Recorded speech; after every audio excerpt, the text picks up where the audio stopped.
We're just making our way back to the venue now. Kristen, who do you think's winning the game? Young Ninjas or Prospects? I think Prospects are going to take the win. Okay, here we have it first. Prospects win. Let's get back to the game.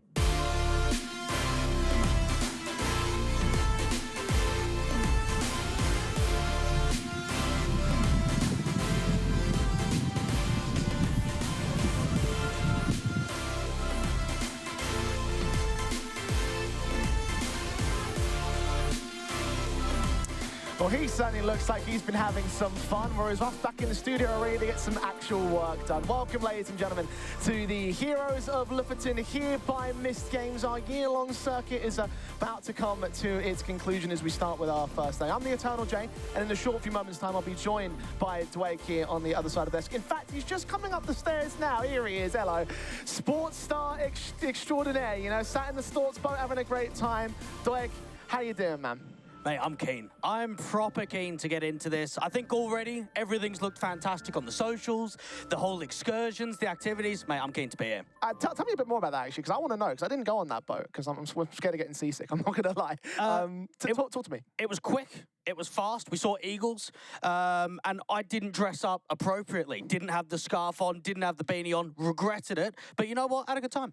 I mean, you look pretty geared up there, to be fair. So I think I'm just going to disagree on that particular front. At least you got supplied with some decency in that sort of sense. But enough about speedboats and eagles and mountains. I mean, we have all those around us, so we can have that in infinite supply. What we don't have an infinite supply of is Counter-Strike. But certainly, it's going to be the most exciting part of our event today. 6 teams ready to do battle here in the mountains of Lofoten. Dwag, I mean, look, we've just got so much to break down over the course of the next 6 days. I think the idea that we've got a schedule of 1 game a day just brings so much more to the entire atmosphere. Very different format than what we've had in previous MistGame events, but a lot of teams that we do recognise at least. Indeed, yes. Of course, for those of you that were tuning in February, you'll recognise this bracket as the one from the qualifier stage. Of course, 4 of the teams that came through had to come through the online qualifier. We were there here in studio. We had a grand old time in that sort of sense. The Ninjas, the Prospects, the Masonic side, Mouse NXT, all 4 of those teams came to the quarterfinals, and Ents Academy Astralis waiting in the wings in our final 3 days from the Heroes of Tomorrow victories as well for those guys. So,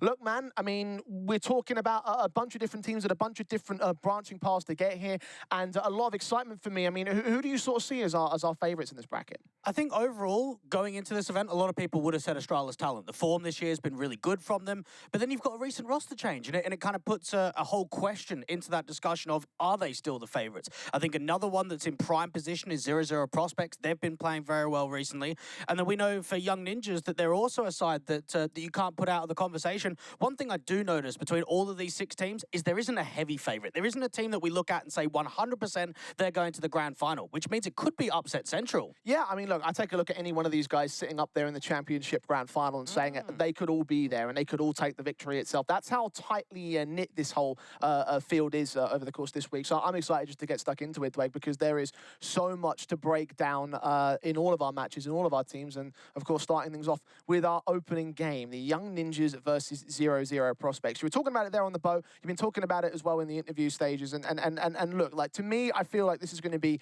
an appropriate match to start things off in our week. And you've just got to remember that there is so much on the line, not only in this bracket, not only that it's a single elimination, 1 bad result, 1 bad game and you're out. It's the fact that 2 Swedish teams, the only Swedish teams that we have in this competition, are facing off against one another in that first game. Well, yesterday the teams did arrive in from the airport, had a nice little bus journey around the mountains, got to see plenty of the sights. It was actually clearer weather yesterday than we arrived when we arrived on Saturday, so they didn't get many snowstorms. But yeah, the boys, look, they were very clearly feeling it. Like, they looked around the whole place and they were excited to get stuck into things. And look, being the first up on the stream is never that easy. The idea that you arrived and 2 days later you're playing the first game, everyone else gets a break. So look, pressure is certainly on for these guys, because single elimination bracket, there are no second chances. And it means you can't make mistakes. And if you do, you have to minimize them. You can't let yourself have a bad day, because if you do, you're out of it. And I think for the Young Ninjas side, they are a team that we've seen previously in MistGame events. We're very familiar with these guys. You have a look at someone like Bobek as well out here for the prospects. I was actually talking to the prospects earlier.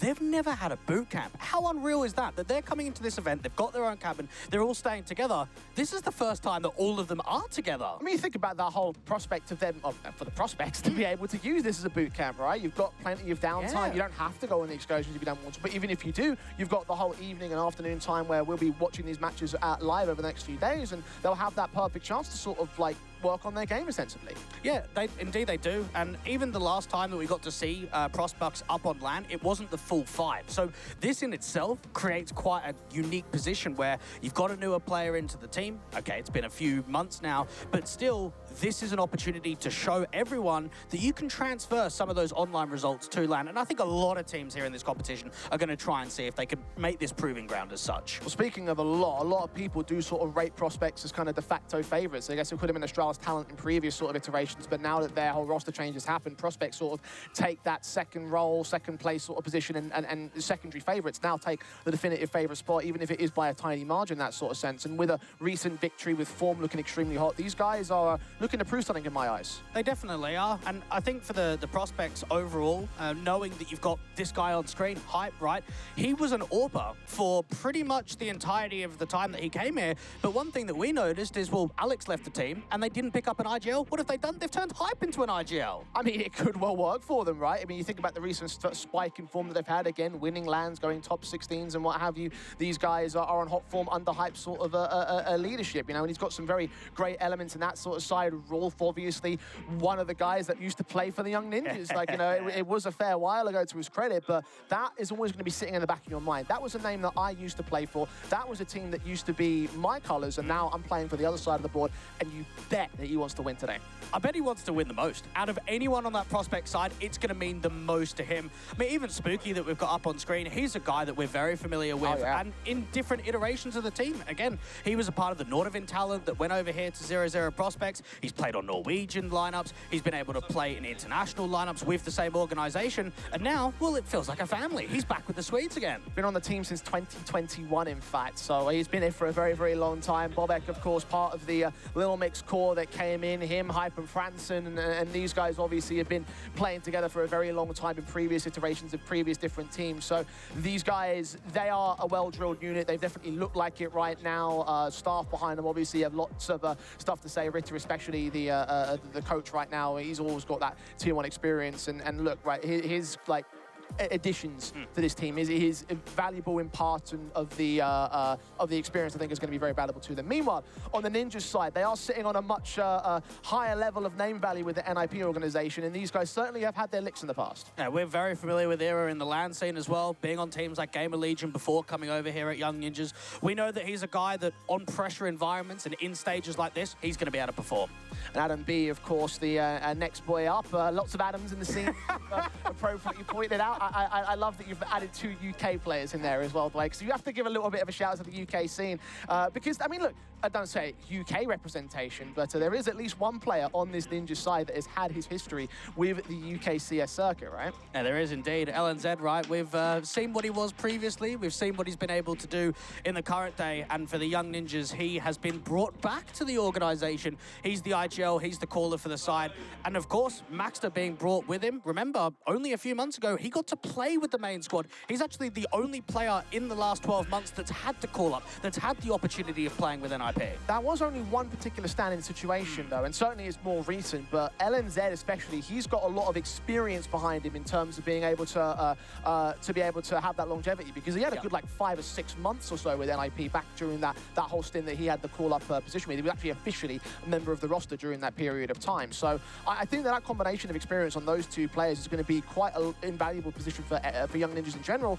I just have to question, if that's the case, why are things looking so much better for prospects? I think for prospects, it has to be the form. Like, you have to look at the entire situation and think, the last few weeks, the last month or so has looked promising. They've just come off the back of winning the European Pro League Season 7 event. That was one that actually played quite a few of the academy teams, Astralis talent, the last couple of games. And taking an event like that, confidence-wise, puts you at a very high marker coming into this LAN. So curious as well just to see sort of like the way that these two teams have progressed, right? Because back when we saw the advent of the Academy scene, right, we were taking a look at Young Ninjas saying they are, I guess, not trying to say the best at the time, but the breakthrough ones that were always competing in tier 2 events like MistGames, like CCT, and what have you. And they were always sort of like using that experience and playing time to their benefit, to the point where Prospects weren't really as fantastic a team. Nowadays, it kind of is the opposite.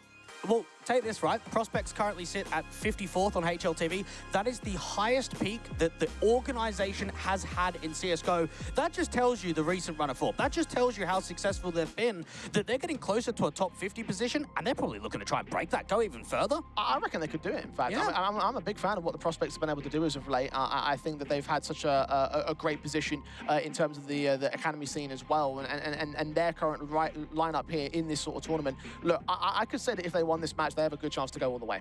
And it comes down again to having a derby, a matchup that we know the players up on server. We know the impact guys. Think about the two riflers. Nilo's a little bit more of an anchor kind of player. He shares very similar roles to someone like Jibhat, who we'll get to see tomorrow. He's been incredible. The last 6 months, even 12 months or so, he's been such a good player for this team. Well, you've picked out a few players to highlight in this matchup. You've got Nilo and Spook up on the initial comparisons here between these two players. Talk me through these guys here, because there seems to be a bit of a differential in LAN experience between these two sides. Well, the one thing that I'll give from Spook is, again, he's been part of the organization for different iterations of the lineup. One thing I'm also very much keen on is the playstyle that he brings. He's a little bit more of a flex player on the City side, oftentimes changing up the roles. He's one of those players that in uncomfortable positions, he can move around. He's very versatile, and he's a guy that puts up a lot of consistency, a lot of impact as a rifler.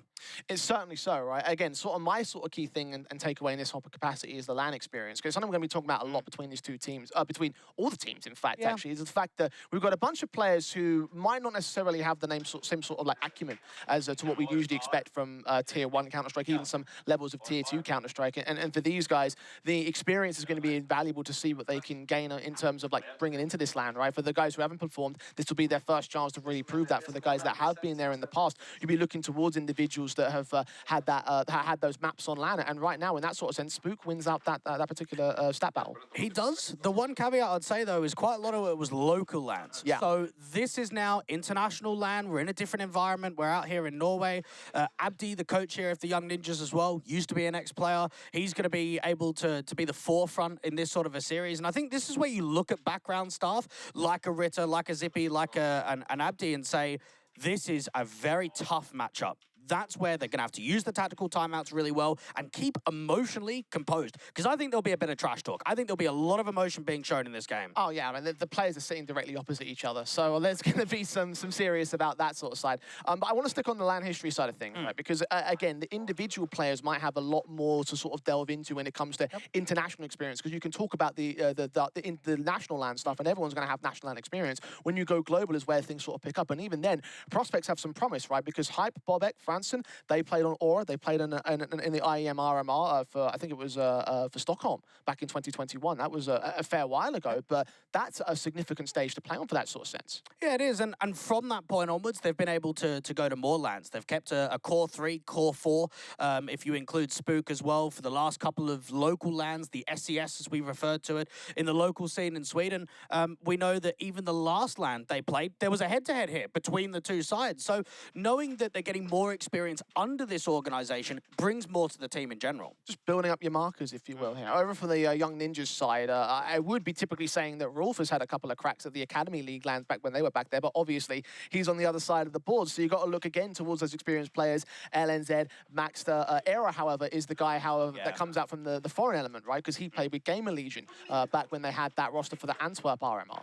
Yeah, I think Era's one of those players that his experience is going to be extremely valuable in this kind of game. He's been a part of the organization here at Young Ninjas for quite some time, but he doubles the numbers of maps up against Hype. So I know for Era, he'll be able to deal with the pressure incredibly well. Maybe in terms of flashiness and direct impact, it might sway more to the favor of Hype, but I'm expecting a very comfortable and consistent game from Era today. Yeah, I mean, certainly Hype does beat him out in terms of the rating in the last 3 months. But again, you've got to look at those land maps played. And I think that's probably going to be, I don't want to say the most important stat to sort of figure out here, but just the idea that you have that backing, the idea that you have that sort of, again, that experience, that sort of sense.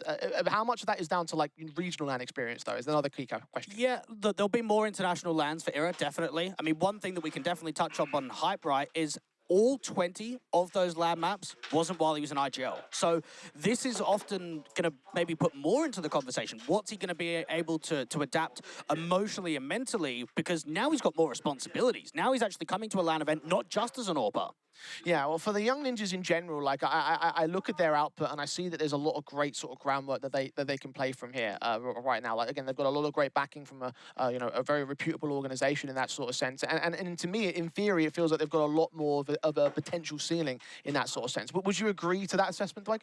I think it's pretty even for both of these teams. I mean, one thing that is unfortunate for young ninjas is that if you've been following them for the last 3 months, maybe 4 months or so, they've had a lot of stand-in situations. And speaking to the guys yesterday, I'm starting to find out, well, there's school, there's tests, and for 0-0 prospects, it does seem as if they are able to put a full 5 on more consistently than young ninjas have. I mean, young ninjas haven't even played a HLTV official in 26 days. Yeah, that's something else I wanted to mention, right? Because we talk about like form between these two sides, and one of the key factors to sort of discuss when it comes to taking a look at a team like the Young Ninjas is that even though they've got a great name value to their sake, like, and even though you can take a look at maybe their last 7 or so matches and you can say, well, it's sort of been pretty decent, pretty average. I mean, there's a lot more red than I'd be comfortable with, but they have been taking on some decent tier 2 teams, the likes of Endpoint a couple of times, LDLC probably a little bit lesser so in that sort of comparison, but then they're beating the fellow academy sides like Mouse and XT and Astralis Talent. But as you mentioned, 4 weeks ago, that latest result against Endpoint. And it almost makes you wonder how much stake can you put in the last 10 matches if it was so long ago. I look at the Mouse NXT and Astralis Talent one and think, okay, that's pretty good. I also look at the third one down and say, geez, prospects that soon? Now they've got them again. They're going to obviously look to try and make it a different outcome. They're obviously going to try and see if they can make it more competitive. That game against Endpoint, though, was actually a playoff game, and it was a quarterfinal, which is exactly what we've got here. And they got stomped. They did not have an easy time. So I wonder how they're going to be able to deal with that being in the exact same position as previously. Well, talking on the opposite of form, we have to take a look at the prospect side, and there's a lot more green in there than you like to think, actually. 6 matches in a row, a couple of times beating out Astralis Talent on the other side of the bracket as well. So you look at that, think that, man, if that's going to be the final boss, then even prospects might be sorted in that sort of sense. Only really losing to Spirit Academy and Blink in the last 10 games. Like, this has been an absolute run of form. It's the reason why people are saying that prospects have the highest potential to win this tournament. Yeah, one thing to note there is that from ICLA upwards, that was the European Pro League Season 7 event. So they lost to Blink in the group stage, and then after that, they didn't lose a single game. They went completely flawless. That might have some question marks, though. What is it like of doing very well against some good caliber teams, but then also losing to teams you shouldn't do? I think for prospects overall, the last 2 games are the one that caught my eye the most. The fact that you're facing one of the favorites coming into this event and beating them twice in an upper bracket final and a grand final, confidence is going to be high and form is very high. Well, look, I mean, you talk about that event as the EU Pro League, and you say 5 maps lost out of the entire tournament. I'd say that's a pretty good position right now for the prospects to be in. So again, a lot of things to look at when it comes to the intricate details, and one of the details we need to focus on is the best of 3 series itself. We have our vetoes being done outside, so let's take a look and see exactly what's going on there. Okay, cool. We can start the veto. So Young Ninjas are higher seed there. You decide, are you team A or B? They start banning. They start veto, Yeah. so you're team B then. Yeah. So your first ban. We're banning Nuke. Nuke ban. Banning Anubis. Newbie ban. Pick Ancient. Ancient pick. We pick Vertigo. Starting side. City. City. You pick Vertigo. Yes. Okay. CT. And the City start. What is left? Mirage. Inferno Mirage Overpass. We ban Mirage. We have Inferno Overpass left. Yes. We ban Inferno. We ban Inferno, so Overpass third. Now. Yeah. Thank you guys. Thank you. Cool, Joe. Lycka till. Lycka till. Good game, watch. Ancient, Vertigo, and Overpass then, Dwayne. I take a look at that, and I think that there's a decent core win rate right there for the Young Ninjas and sort of like that second to fourth best maps in the pool right here. Is that a positive indication right now for the Ninjas side? No, that Vita looks really good for prospects. Straight away, one thing I noticed, Mirage didn't get picked. Last head-to-head, we saw Mirage coming through. Mirage is one of the good, stronger maps, I guess, for Young Ninjas, but they're going a different direction. They're going into Vertigo, and then immediately, if you're prospects, you're getting rid of Mirage. There's no way you're playing that as a decider. Now, in the last 3 months, in best of threes, we've seen Ancient picked from prospects 22 times and Overpass 20.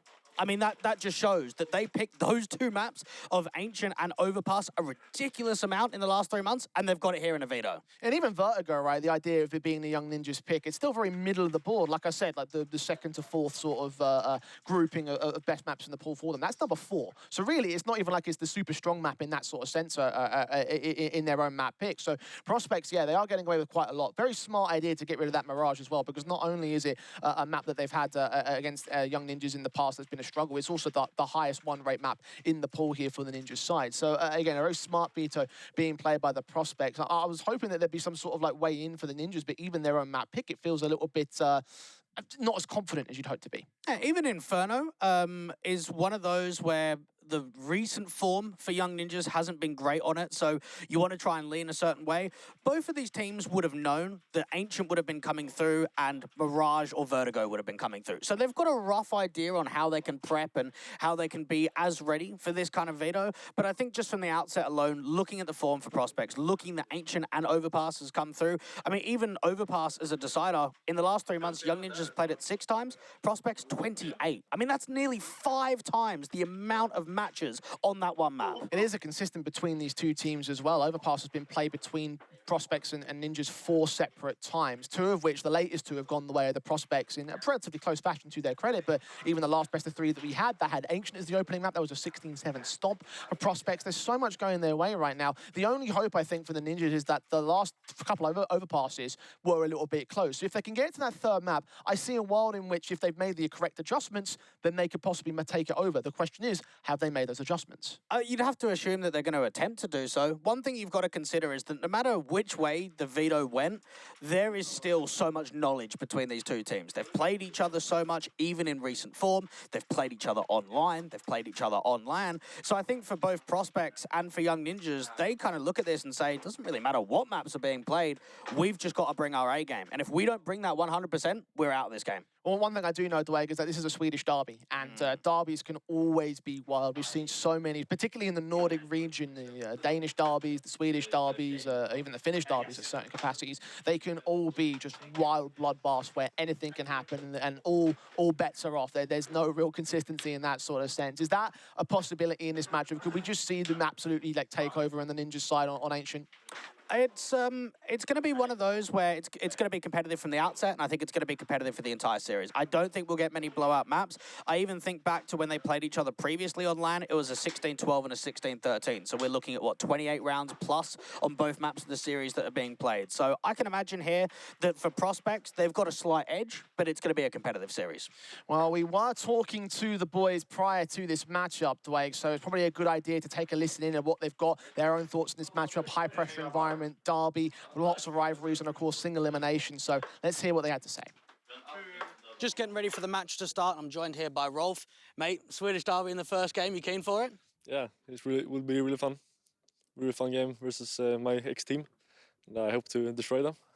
Destroy them. Let's talk a little bit deeper into that one. You've played them a bit before. The team's played them on LAN before without you. Does that make a difference that you weren't a part of the team that beat them on LAN last time, or is it just another day in the office? I think it's another day at the office. I think we are a stronger team now than they were when they won against them in the grand final. So I think we could win this pretty. Yeah. We've just seen a big winning streak from you guys as well. Just come off the back of winning an event. Coming into today, the streak's only going to continue. Are you dropping maps at all, or is it just series all the way?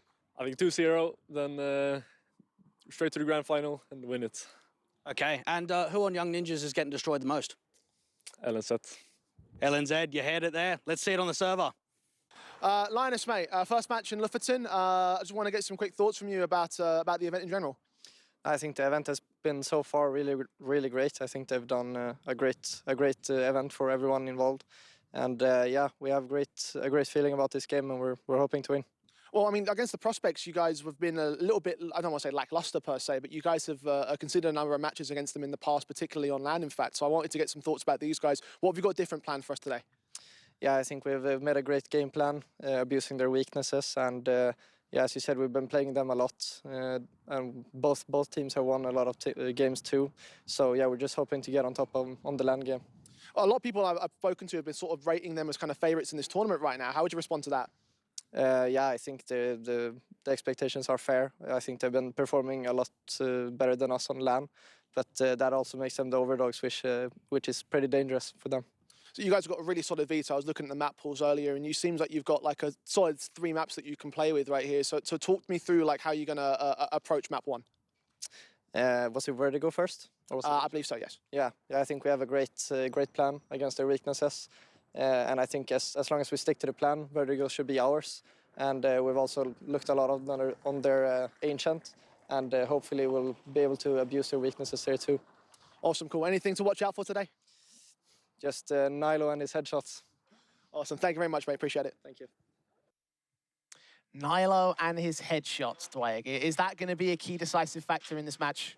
Nilo, I don't want to put a massive amount of pressure on him to say if he doesn't perform well, it's a done deal. But I think because he is such an important piece, because he is a player on the lineup that has been so successful on land, online, they're going to need him to perform in this game. And I think it's pivotal for Young Ninjas that he has a strong game and he gets set up well by some of the supportive players. Well, I look at Young Ninjas and I look at the addition of LNZ as of recently, or Linus, whatever you want to call him, and see that his sort of like move here to this team could potentially provide the boost that they need to suddenly or start to gain some sort of momentum back. Again, he's probably the most experienced player on this roster as of right now. So I wonder what his game plan truly is. He was very vague during that interview as to what they've got coming up. They're trying to exploit those weaknesses, but the key question is, like, what are the weaknesses of the Prospects? Well, probably not much if they've won 6 games in a row, right?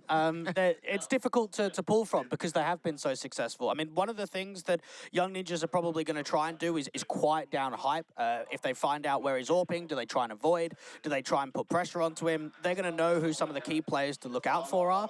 And I think tactically, they're going to want to try and change it up. And I'm sure Prospects will do the same as well, just because they have met each other so many times in the past. They don't want to show similar tendencies. They want to keep it fresh. And maybe that's something as well, is because they haven't played a game in nearly 30 days on HGTV, what do you even look for? We could be getting some new stuff out of the Young Ninjas camp. We certainly could, but as you also mentioned, Dweig, like we've got a decent amount of history between these two sides, and once they counter the counter strats, then there's a possibility in which the Prospects could still come out on top. And remember, this isn't the only stuff that the Young Ninjas are playing on HLTV. They're also playing in Svenska, and that's where the Prospects are also playing. We actually have seen a match between those two teams in that particular tournament, and that it was only a best of 1, so I'm not sure how much you can pull from that, but that was a win for the Young Ninjas side. So they are having small markers towards their name and proof that maybe there is a little bit more that they can gain from that, and as well as that, that's also information that they can pull from on the Prospects side. Again, not quite the highest level in the world, but still something to play with. And it's going to be one of these sort of matchups in general where I think for the Prospects, we have to look at them as an assumption and say, what's Rolf going to be made of? Again, last time that we saw them on LAN, Rolf wasn't there. He's going up against his ex-team. I really want to see some emotion out of them. I think Young Ninjas will probably be a little bit louder. I think if you look at the personalities that you've got on that team, LNZ and Era, they'll probably try and give it some. I know Bobek, I've heard, is also going to try and give some of it back. I think there's going to be a lot of smack talk here in this matchup, in this tournament in general.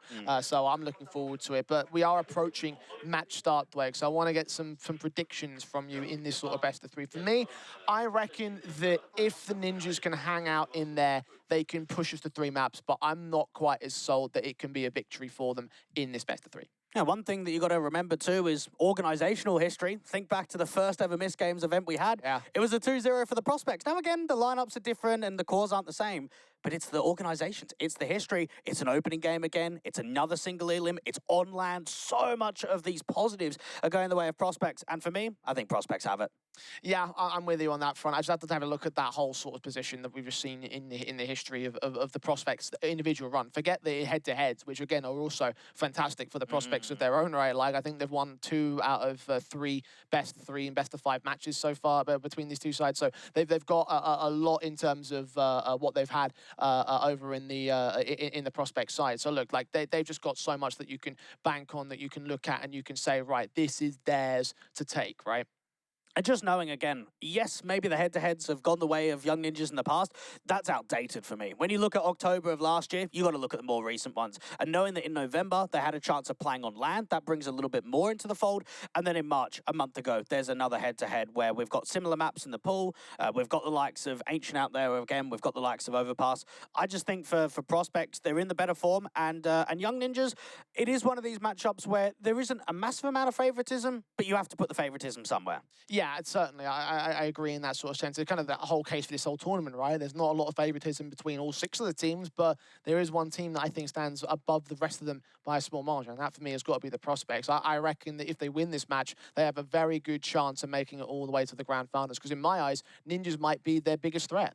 And even if we look at Ancient as a prime example, map number 1, we're looking at the threats, you have to think about the idea that Hype averages a 1.24 rating in the last 3 months across nearly 30 maps played of Ancient. You've got Spook that tries to assist him quite a lot.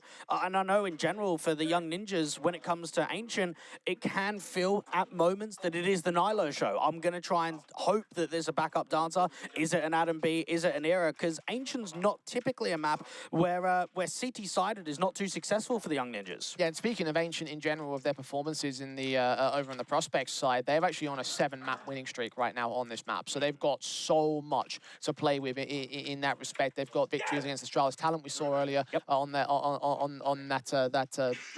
win streak that we in the best of 3 series themselves, but even dating back to beating out the likes of Blink, AGO, 359, all those guys have fallen to this prospect side. So map 1 certainly feels like it should be a prospects map. As we're ready to get started with our best of 3 and with our tournament here in Lofoten, it's the MistGames Heroes of Lofoten between Young Ninjas and 0-0 Prospects. And for Young Ninjas, looking to turn the tides further in their side. Going into a matchup like this, going out on towards Ancient, Prospects on the T side. We know that Spook likes to play around that elbow and mid position, so watch out for that here in the first half. Spam coming down from Maxter, and a double donut set up with the Julies. There's some respectable damage onto Spook, but nothing major against the Prospects side. They cross out from mid and into the lane control. Looking to split on towards that B play. Passive resistance from the CTs. Adam B set with a crossfire of Linus. And now Rolf leans in from Cave. Might find Adam. He might need that flash support though. Smokes down towards short, and the flash does not even connect. It doesn't matter. Rolf opens things up. The B site is fallen.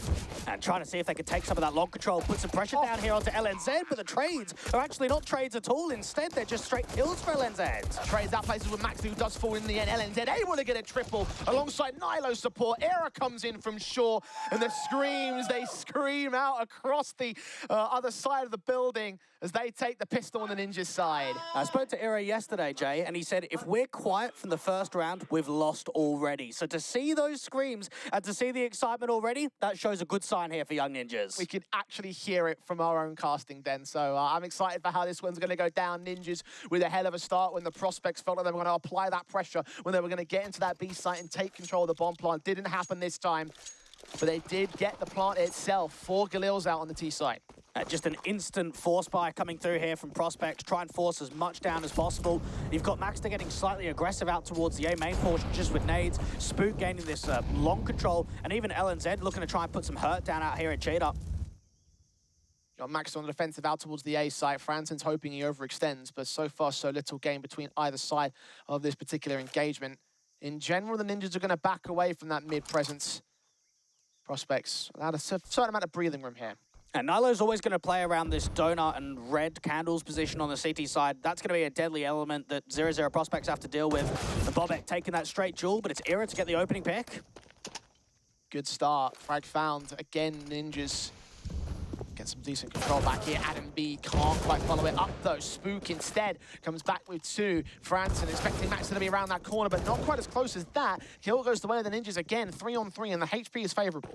I do wonder how quickly they make a decision on how far they actually commit off the back of this. Now, 0-0 Prospects don't have any map control. They're going to play it quite passive on a crossfire to look out to the long control instead. Flash sent over from Rolf, hype ready to wrap that corner. Does find error in the end. Great pick, swings back, double up, not found. Maxter trades it, takes some damage, but keeps it at evens, not for much longer. All on Nilo now, knows that Rolf is in that smoke, but can't quite land the kill. He gets it in the end, he jumps away. The bomb's in the open, and the man is out towards the ramp control. Nilo doesn't know, thinks he's at cave. The peek's in from the Galil, but Nilo still domes him without a kit, without the time. It doesn't matter. It's another round for the T side. I think he picked up a kit right at the end there, Yes. so probably missed out just in time there. One thing to note, that cave smoke that the CTs threw missed, and that actually brought a little bit of that further attention from Nilo looking towards cave, and it was the time stalling that in the end works out for the force buy. Big sequence there from the prospects. Again, immediately back in control for this one, disallowing any major opportunities for the Ninjas to turn this opening pistol into momentum. We've got a small tech pause before we move any further than this, Dweg. Moments respite here. The prospects, again, very nice to bounce back for them because it turns the economical advantage on its head, right? The CT side will have to invest more into rebuying those rifles. The 1M4 can come out, saved in from the previous round, but that's as far as it will go. The Young Ninjas have been to 2 LAN events in the last 12 months, 2 previous seasons of the SES, both times making it to the grand final, both times missing out when it matters most. So we know that in quarterfinal games and in semi-final games, they've been able to advance themselves further on into the bracket, and that's going to be something looming in their mind that if second place is what you've had previously, then second place has to be a minimum. We will get the force out in Scout, Deagle, Mag 7 as well for Maxter. IP working with the aggression, 2 players up into the main control, 2 outside of the donut position. They've got a Deagle of Adam B to hold down the B defensive, and well, they put the gamble stack in the wrong site here. Dweg, Adam now suppressed, should get overwhelmed by the rifles here. 2 to around that corner. Doesn't get anything for it. And that's just Young Ninjas realizing the position that they're in, winning pistol, losing the anti-eco. You want to start putting a slight heavier gamble into the round in total. And I think you just have to praise the calling there for prospects that it actually becomes a ramp pop. They're not really defaulting heavily. They're not taking a massive amount of the mid stance. And 1 kill out towards Adam B clinches the round, and that's a second. Solid second as well. Best just to hold on to the Kevlar and the weapons, what little of them they have here for the Young Ninjas. M4, especially for Nilo, going to be invaluable to them in the next round. Bobek knows that he can sacrifice his Galil, as can his 2 other teammates right behind him, flash their way forward, see if they can get Maxter here, who's going to drop. Nilo and LNZ can hold their nerve together, get that rifle back or not. The M4 goes down in trade. So all in all, it's a lot less of a decent round there for the Ninjas. Oh, they definitely wouldn't have been happier with that, even saving 3 players. It would have been a slight bonus to bring in some upgraded light pistols of a couple of P250s, if anything. But not working out with the gamble stack. And for Young Ninjas, in fact, Jay, they have not attended an international LAN event with any current member of the lineup. Now, we've seen Young Ninjas on LAN internationally before, but not with these 5. Kind of the first outing. A lot to prove. Set up for a lot of teams involved here. Prospects should prove to be successful here in round 4. Guns again setting the advantage, the upgrades, the Deagle, the Galil and the Scout being all that they've really got to play with. Other than that, harsh eco investment denied by Hype with the 2K on Maxter and LNZ. Adam B trying to pull distraction. The USP of Nilo does get away with 1 kill, but that seems to be about as far as it will go here for the Ninjas. Just some exit damage. Franson trying to see if he could pick up any of the late rotation out there from the mid control. Just so cautious. I like this here. It's a 4v2. You know you're up against not a massive amount. You don't need to rush the round. You don't need to get it over and done with. Play with the clock. Try to get some exits here for the other Ninja side. See, Adam is hunting for them. Bomb has been planted. That bomb does go down at the end. Flash is being sent over. Further denial. Just vision, let alone map presence. Adam does get another decent exit on the way out. He's made us 2 versus 2. The Scout is on the way in. 1 more player seen from Rolf. Adam B is bombing against them all. Franson takes him back down, though, an error. Can't quite get the decent pick back. A tag alone. Molotov on the bomb as Eric can wrap around, get that no-scope together. And he has no kit, no time. The smoke can come down. He's actually going to try to go for this Ninja, but he knows it's too far gone. He'll grab the AK and get out of there.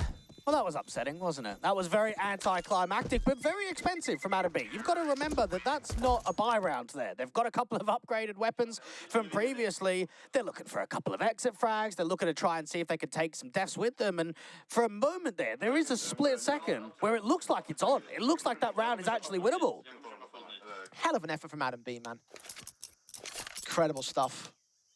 It makes it expensive for the Prospects side, and considering what Ninjas had to work with in that previous round, I think that's all you could really ask for. Guns are back. There was an AK also saved and passed off to Era. AKs across the entire board of the T side, forced to reinvest on pretty much every single person. Era will try and take that AK into aggressive stances out at elbow. Nades go back and forth, but it's minimal damage done. Now, LNZ just smoking off the molly. Try and give himself some coverage on the wall bang, but goes back and forth, and it actually goes the way of Spook in the end. Read like a book. Leader down. Advantage found here for the Prospects side. They are trying to extend it, but Era's looking to take it back to even. Sees two fantastic picks. Takes the heads off Hyphen Bobek. It's a 4-on-3 for the CTs. Rolf, however, so good in the trade game, as is Nilo. And Nilo's in a position now where he could just stall it out, wait for Era on the rotation, but Spook, oh, he's got his number. This is an easy pick. He's going to wait. No knife, but a tap to the back of the head. That's more than fine. 2-on-2. Prospects again. Stand at evens against the Ninjas. Further utility comes in. The last smoke utilised. Another one back from the CT forces, blocking off that cave control. Franson undetected. M4 taps the bomb, looks for Spooky to move. Smoke cleared. Spook gets him and doubles up to his teammate as well. Nice and effective again. The Prospects being pressured in the mid-round, but the late rounds are all going their way. Spook played that really nicely. Now, you can see with that slight trick of discipline, what he's hoping for there is a second player to come in from top lane. A second individual to back up Era to go down towards that bottom ramp portion. And notice in the 2v2 that Spook took the contact away from Franson. So even if Spook got a 1-for-1, even if Spook went down, they would not have thought that Franson was tucked in the corner. That was really well played in the 2v2. Back to pistols for the Ninjas. M4 again on Era being the only thing they've got to play with. Half their best kind of round. Damage done already. Adam B trying to gain the advantage for him, and LNZ is having absolutely no luck in it. One kill is found, but trades again in mid come up real quick and easy. LNZ still holding his nerve with the double. 3v2 though, still the Prospects are out on top. Max is just hoping to see if he can catch a timing of someone getting aggressive up here towards a Candle's position. And Prospects, for the first time, are actually showing some A presence. And for Young Ninjas, save the M4, but maybe get Nilo in for some exits? Well, they've dropped two T-side players, and I don't think you can get rid of the weapons up there in top mid, so it might make the most amount of sense to grab those AKs and run for it, and yeah, that's exactly what they'll do here. A fifth round going the way of Prospects. It's still very early in the game, so there's time for Ninjas to turn it around. Best you could ask for in the short term, but they've got to start getting some rounds on the board soon. Yeah, you can look at this and say Prospects are struggling with anti-ecos. I don't think there's anything denying that from the opening few rounds that we've seen. But for Young Ninjas, even though they've been able to really cripple the money savings and haven't put the bank in an adequate position for their opposition, they haven't come through. They haven't been able to break it just yet. And for Prospects, they'll still feel as if they're in a very good position.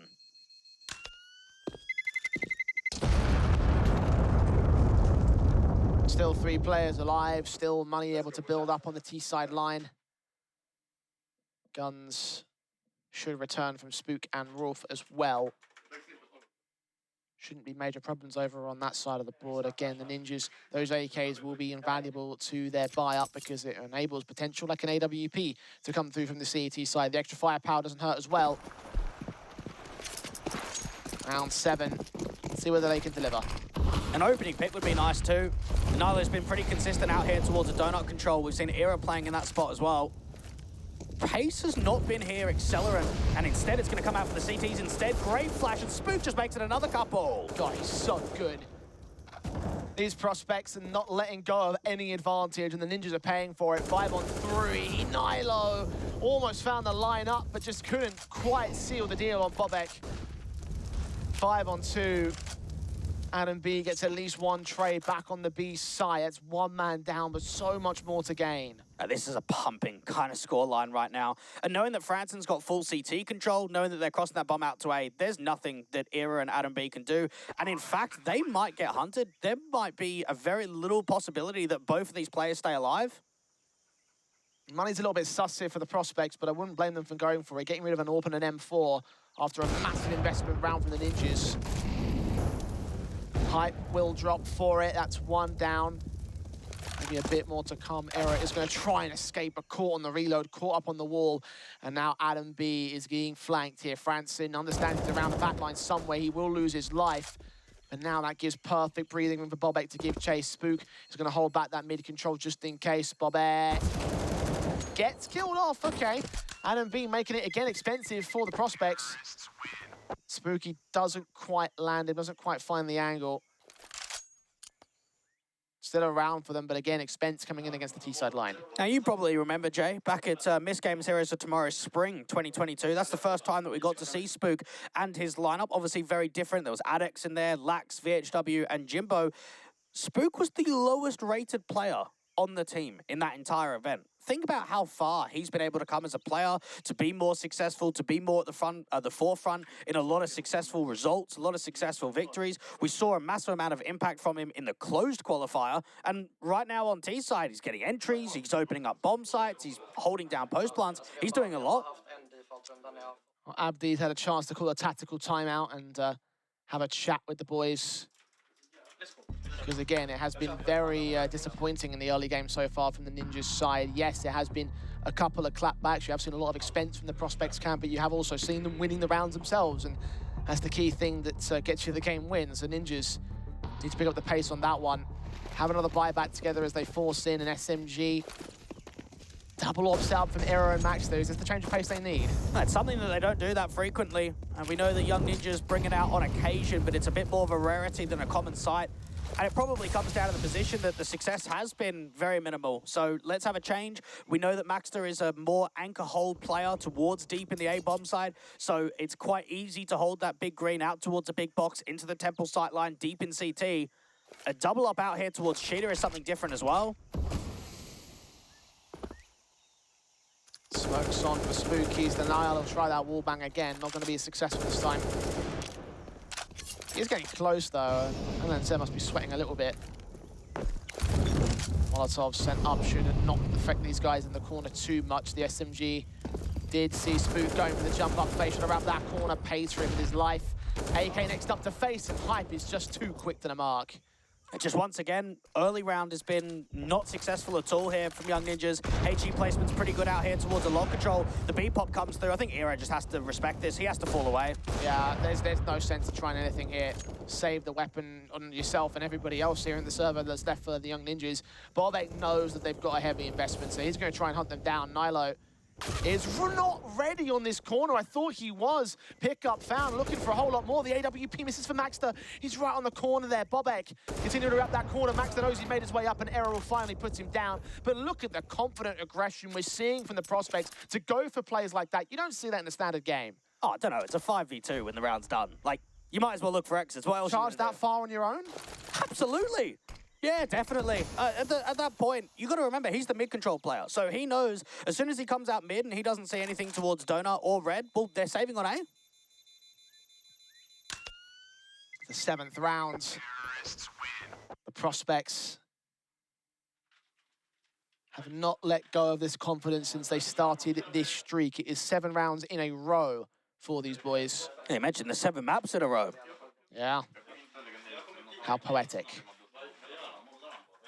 Ancient, their domain, and they are proving it right here and now. Nothing the Ninjas can put together can stop them. Bring those orbs up to the fold again for Maxter and Era, but only the Eagles surround it. What can be done? That's the question. But everyone's going to be racking their brains right now on that Ninja side. And this kind of round, you probably want to try and get the AWP slightly more aggressive, which is what Era's hoping for. You've got both of the orbs on B when previously it was mid and A. Damage being done to Era, spammed up through the smoke and the wallbang, trying for no scopes. Nades don't quite catch him. He can escape with his life, but a ton of damage being done. The execution, meanwhile, inbound to the B site. The other orb will be blinded. Smoke and flashbang combination. LNZ up close. Adam goes down, as does LNZ. Rolf and Bobette picking up those kills alongside France and the AWP of Era, just not hitting his shot back. And Nilo is in a 1-on-5. I think Ancient's done, isn't it? I can't really see any way back here. When you've got an 8-1 T-side, look at that Exy, mate. The nades are just perfect. The coordination there on the execute, every single time there's a duel being presented, whether it's cave, whether it's front side of ramp, there's a flash, there's a smoke, there's a molly to try and push you away. This is really disciplined Counter-Strike right now from Prospects, and they are rolling them. 8-1. And to think that the pistol got one. To think that Young Ninjas had a way in very early on in this entire map. You lose a force buy, you put yourself in a difficult economical position. I mean, even Adam B with that triple deagle kill on a retake towards that B site, that's almost a distant memory at this point. All you're thinking about now is just the success that Prospects are finding on T side. Another tactical for the Ninjas. Understandably so. Yeah, I mean, at this point, you're throwing all your resources at the wall, just hoping something's going to stick.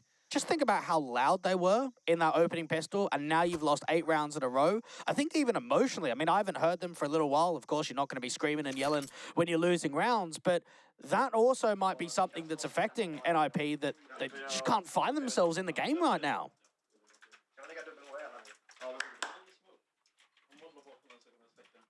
Where do you go from here? You already call it done. I don't blame you for doing so, honestly. Prospects have just been in complete control. And the Ninjas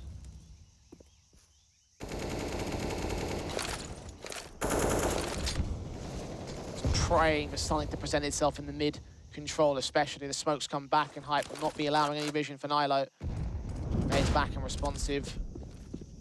They're posted ready to engage the Orc battle. It's just so back passive as well here. 1-for-1 trade going out towards that donut control, the elevation high advantage, and Hype just waiting to see if there's another repeat to come through from that candles angle. He's expecting it, and he gets it. LNZ down and out immediately. Timing's perfect, and the key thing to note here is that the AWP is not missing his shots over on the Prospect side. You saw a fair amount of that in the last few rounds from the Ninjas. The end result is, of course, what you see on the top of the board. At least Nilo tries to make a play, and Hype does get tagged to 15, but it's not a kill here. Yeah, they've got A completely open. This actually might be a rotation back. Nilo struggling individually, and they should start shifting this bomb, and I think they will. The only chance they had was to cut that bomb off from the back lines over towards the lane control. Maxter turning away just as the backstab continues from France, and they're not going for the A here. They're going to converge in upon Adam and Max to ensure that both players go down. Spook going to provide some distraction as the kills come in from him and Franson. Risked it for a lot more than a chocolate biscuit, and they got a whole lot of chocolate out of that one. All 5 players down, 9-1 on the board. This is absolutely monstrous here, Dwag. And I think it just even shows, I looked at that round thinking, okay, finally we've actually got an info play. Finally, it feels like there's a play make coming through in that round of Nilo getting aggressive up towards top lane. And what happens? He struggles with that first player getting back behind the doors of Hype to pick up the bomb. And then secondly, when that duel presents itself onto Spook, it's still a missed opportunity. And any time it's being offered of a missed chance or a duel not quite going their way, Prospects are punishing.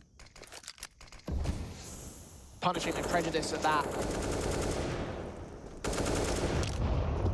Half invest, max loss bonuses flowing in for the Ninjas at this stage, and got a lot of work to do to try and break that cycle, because even with that kind of money, you'll be stuck on pistols like this in these kind of rounds. Just takes away even further. The streak will just continue to build if they get caught in this cycle. The Eagles standing 5-7, CZ. Passing utility back over to Era in the hopes that that flash and smoke could do something. It's Adam and LNZ try and prod the opening kill, but they don't get it successfully. See, even Rolf trying to back up to evade as much of that flash as possible. Now, Spook will have to probably give up the majority of the fight here towards top lane, because now it's turning into an AXE. It's a starting advantage. France are now seen. Maxter's going for other targets.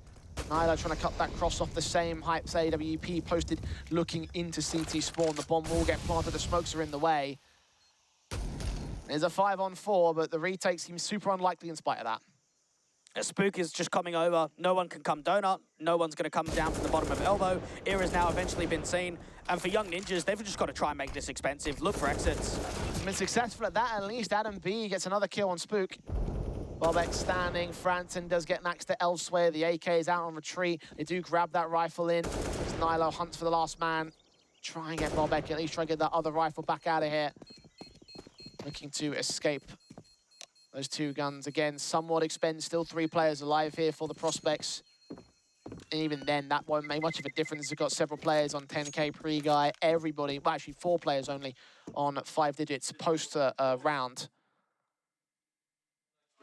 Tech pause comes in for a moment as the Ninjas won't be allowed to discuss tactics, but will be allowed to contemplate in their own minds exactly how you dig yourselves out of this hole. It's an embarrassing showing here for Young Ninjas. Again, you've come off the back of not playing an official in nearly 30 days on HLTV. You're going up against a Swedish derby, one that's been very competitive in the past, one that we've seen on LAN go at least 28 rounds on each map, and yet you're going on to Ancient. Yes, it's a very strong map in the pool, but there's no excuse of being 110 down and losing 10 rounds in a row. The only success that they've really found is the ecos. Those have been the most damaging rounds out of all of them. Well, the only silver lining I can really think of is the fact that this is probably one of the least successful maps that they've had in the history against the Prospects. It's not much of a positive, I think, for the Ninjas, but at least you can sort of like, you know, in the back of your mind say this could have been expected in a certain capacity from the outside looking in. Obviously, Ninjas will not be happy with this. But the rest of the series is still to come. You are right, though. This will be weighing on their minds. This will be something that they're going to have to pick up the pace for. Whether it be now or in the next map, well, that's yet to be seen. And just knowing fundamentally that they've been completely outclassed. I mean, I even look at the T-side defaults the Prospects are running. I think they've got good dictation of pace. It's nothing too quick, but they've also got some change-ups. Their Xyz have been on point. It feels to me, though, that Young Ninjas aren't creating enough in the mid-round. There's no pressure being applied aggressively down towards mid, out there towards lane when it's been attempted has been failed. I think across the board, this is going to be a very frustrating map for Young Ninjas that no matter what they've tried to achieve, none of it has come through with round succession. So clearly, whatever this issue is, it's on Max's PC right now. So get that resolved before we move on, because right now the Ninjas need as much of an advantage or as much in silver lining as they possibly can, because any deficits to their game, any issues that they might face, that's going to hinder them even more so than it already has done. Well, let's look at it from the other point of view. Let's actually look at it from Prospects, right? Okay. I spoke to Rolf just outside of the match, and he said we want to pump them. We want to get a 2-0. They've won 6 games in a row. They've won 8 out of the past 10. They've just come off the back of winning an event. They've got to be looking at this entire map saying, if we can nail them to the ground on map 1, the series is ours. We've got so much confidence, so much momentum, and they're disciplined. They're not throwing any of these rounds away. They're playing tactical, good Counter-Strike, good, so cohesive unit overall, and now even Hype with the AWP duel out towards mid does at least get jiggled. Forcing that AWP back. Meanwhile, Spook takes some damage elsewhere. Prospects, for once, off on a back foot. Not an opening kill yet for the Ninjas, and not going to quite be the case here for Adam, as Rolf takes a couple of decent duels against him, tagging him to less than half HP. Molotovs just about catching Nilo there, forcing him back into the corner. It's not going to spread to catch him entirely. Meanwhile, Hype moves in to temp position, takes that shot, and LNZ gets the kill instead. And finally an opening man advantage, but now even a shift out towards a B side. You've got the XC coming forward, no one on B directly, so it's gonna have to be a retaking man advantage situation for the Ninjas. Oh, Rolf straight through the smoke. Gets LNZ, looks for Adam, he's around there somewhere. 12 HP as the tag do come through, and backup has arrived for the Ninjas, but it goes down just as quickly. Nades being sent in Franson does catch his man, doubles up in that sequence. Even Bobby there to try to cut Maxter off, not successful, but not like it matters. The Ninjas are already in for the save. Excellent. An absolutely brilliant round right there from the Prospects. And for Young Ninjas, just nothing. Nothing is coming through. That was the first time in a while that it actually looked like, okay, there's something to work with here. You've actually got an opening man advantage. 11 up. Frederick, can we have this round as This a- is looking like a Watch pretty back disastrous into the map. position. We'll do it from just before they start the execution. This round right here, the last one that's just been played, Ninjas. we'll get that just as the XE starts. Got to do quite a lot. I'm not convinced that they can do it right now. Dwagan haven't been convinced for a while. And that's very concerning when they're, because oftentimes with these sort of scorelines, we might say they've had a couple of chances. They've had a couple of 1vx's that didn't go their way. Mate, there has not been many chances at all. M4 set, AWP out for Era. A replay of that. Damage done to Bobek already, 12 watch HP, after now that. to dead, 30 HP for the likes of Spook. Just from when the execution. Rolf goes out the same, so it looks like maybe some positivity here for the Ninjas. 2-for-1 trades, LNZ around that corner, Spook's giving up the game. Might get flanked in by Max to the same. He's gonna have to get forced back here. And they've got A open again. This is so many times that Franson's been able to make this. Now, Ira has to realize that this is a potential, but even still, Franson could still win this round by himself. Spooks caught LNZ, the error that's taken right back. 3 versus 2 for the Ninjas. They try to charge their way up into the B site. 1 cave, 1 back site. Adam's gonna wait for them. Spook leans in, checks out the back lane. Adam gets his kill. Hypes Orb versus 3. Molly sent, M4 wraps it, gets that pick in. And at long last, the streak is broken, but it's only a second round for the Ninjas. And for young Ninjas, they'll at least be happy about that much, but you've got to try and get as much out of the half as possible. And that ideally means winning out every single round right towards the end, because in the last 3 months, they averaged 7 rounds on their city side. The most that they're going to get is 4. Tactical timeout.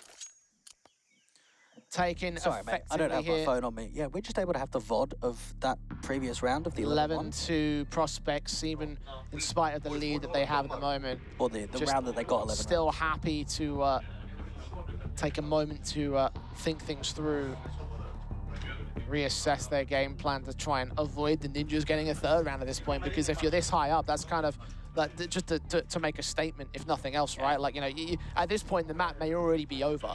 Oh, come on. Don't say May. You always do this to me, Jay. It's 11-2. Right, okay, look.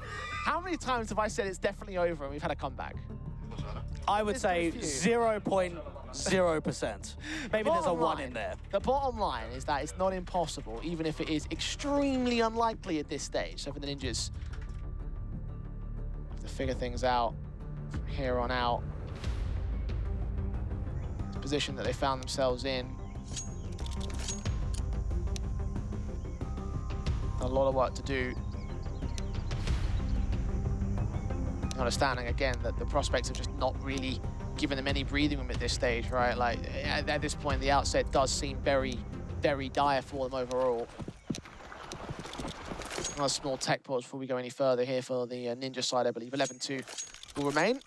One thing as well, Ira did tweet at me, I don't know if it was yesterday or the day before, saying that he hopes I don't cast a curse him. I don't know what I've done to allow an 11-2 scoreline, but there's got to be some sort of But didn't you course. predict the way of the prospects, though? So Yeah. sure. Do you reckon that's what it was? Well, I'm saying that usually the castless curses, when you predict one way, it goes the other.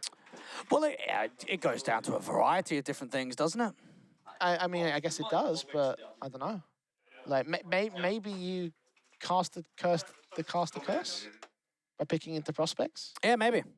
Maybe that's one way we can look at it. One way we can definitely see the entire thing for young Ninjas is that this has been a half in which they want to completely put past them, but you can't allow that to be the case. You've got to follow on with what's at stake right now.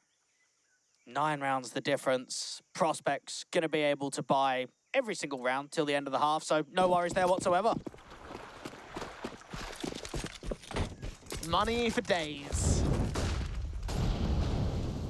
Continue down this route here. Same setup. AWP's in for Hype, looking over the smoke, trying to spot players out towards the lane control. LNZ going around against Spook, takes a face in, gets that first kill, trying to tap his way in, bursts through the second.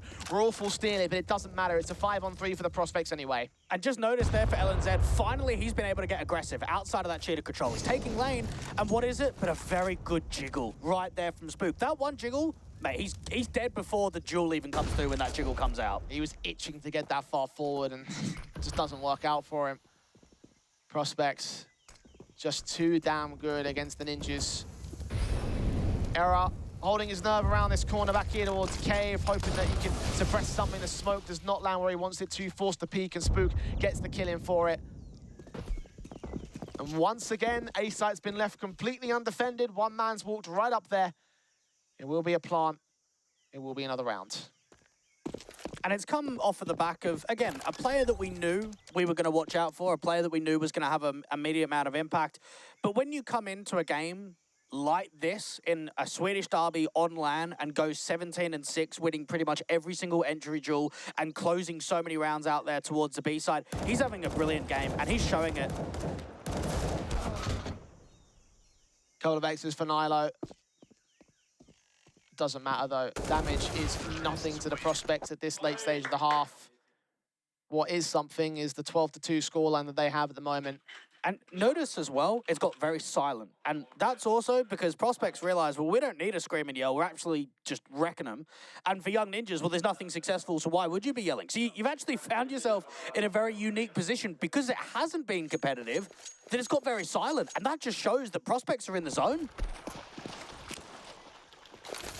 In it to win it. Geared for fear. Ninja's got a lot to fear right now. Spook pushing forward with the AK, looking for Adam B first and foremost. It's given so much map control in this particular exchange. At least they get the kills in for him and Era. Adam B, in fact, with a double up, looking for the triple, but Franson denies it as Hype follows suit onto LNZ. It's still a 3-on-2, making it 1. Nilo drops that bomb carrier, and it's Franson all alone to get the clutch in. Finds that first, taps that bomb, has got plenty of time. Maxter nades in, will do some damage. He'll lean forward for it, and does end up losing his life. So, a slight amount of positivity there for Ninjas at the end, but 12-3, not a lot you can take a look at and say that's it's been a great half there for them. No, not at all. That's been an extremely good performance from prospects. And I think that's what you want to see from what is the tournament favourites. Again, even if it's not by a massive stretch, a lot of people are looking at this event saying, yes, we know prospects are in good form. We know they're going to do well in this event. That you go into your map pick and you put up a 12-3 half. It makes a statement. It proves a lot. And I think it's showing us that success recently that they've had online is transitioning to LAN. Extremely well as well. It's a statement to send to other teams and everything, the fact that you're going to bash in the Ninjas like this. Yep. It is your mad pick, but if anything else, teams might want to consider that in terms of their own vetoes going forward. Half switch in the CT forces. Now set to take over. It's an A-stack. Yeah, straight set in as the Ninjas will run right into it, it seems. Hype and Bobek with their kills. Franson gets one of his own right. Adam B gets a decent trade back. Doubles up, in fact, but not before Hype takes one more with him. A 3-on-2 situation. Two players hiding behind. Big box Bobek. Perfect headshot game. Hasn't even revealed the side hand that they have, and it doesn't even matter. Kill easy in for that headshot. And it's a pistol that may send Ninjas out of Ancient. That was just read to absolute perfection. There's an only way that you play 2 Donut and 2A is if you know. If you've got an anti-strat, if you've got a prep, that's a setup that could be coming through, because that would have been a retake B otherwise. And for Young Ninjas, what do? Take top lane, split Donut. Mate, you're running straight into the trap with that setup. 13-3, 10 to the good. Not even a bomb plant for the Ninjas to truly force around. I mean, they are going to force it up regardless because they don't really have much of a choice at this stage. Pistols brought out, execution in towards that B site. Rolf was already called that first. Max with a responsive. Spook also comes up with one Molotov kill, so there's a couple of trades involved, but a 3-on-3 that favours the Rifles at the moment. Molotov sent in, bomb plant can just about be secured here, but Bobek gets the kill. Era does find one. Bobek's Molotov burns Nilo from beyond the grave, and Franson's there to close at a 14-3 score. Is currently the prospects in full control and looking like that will not change at the end of this map. And for prospects, you just make sure that there's no bomb plant in both of those rounds. Make sure that there's no way in for an extra cash injection, that there's that extra boost of money that will only entice a force buy to be stronger. 2 rounds to go. Another force up here for Young Ninjas. The 0-0 prospects have battered them today in map number 1. Absolute devastation on Ancient.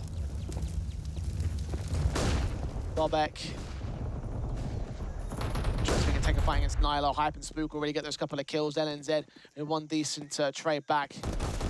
And a follow suit from Nilo out in the Candles control. Okay, so a little something gained. A 3-on-3 found, in fact, but LNZ responding towards Hype all the same. Rolf and Bobek trying to group up and reposition themselves out towards that B side because the bomb's still out there. And the unfortunate factor here is that Rolf's playing B with such low HP. He puts himself in a very uncomfortable position. Bobek's still trying to see if he can search further towards the A side. Up there towards a ramp control, Maxter's going to be the first point of contact. Rifles now in the hands of the Ninjas. Rolf going to bait them in so close. Maxter seen the lineup's perfect. Oh no, not like this, Ninjas. Rolf going to back out of there.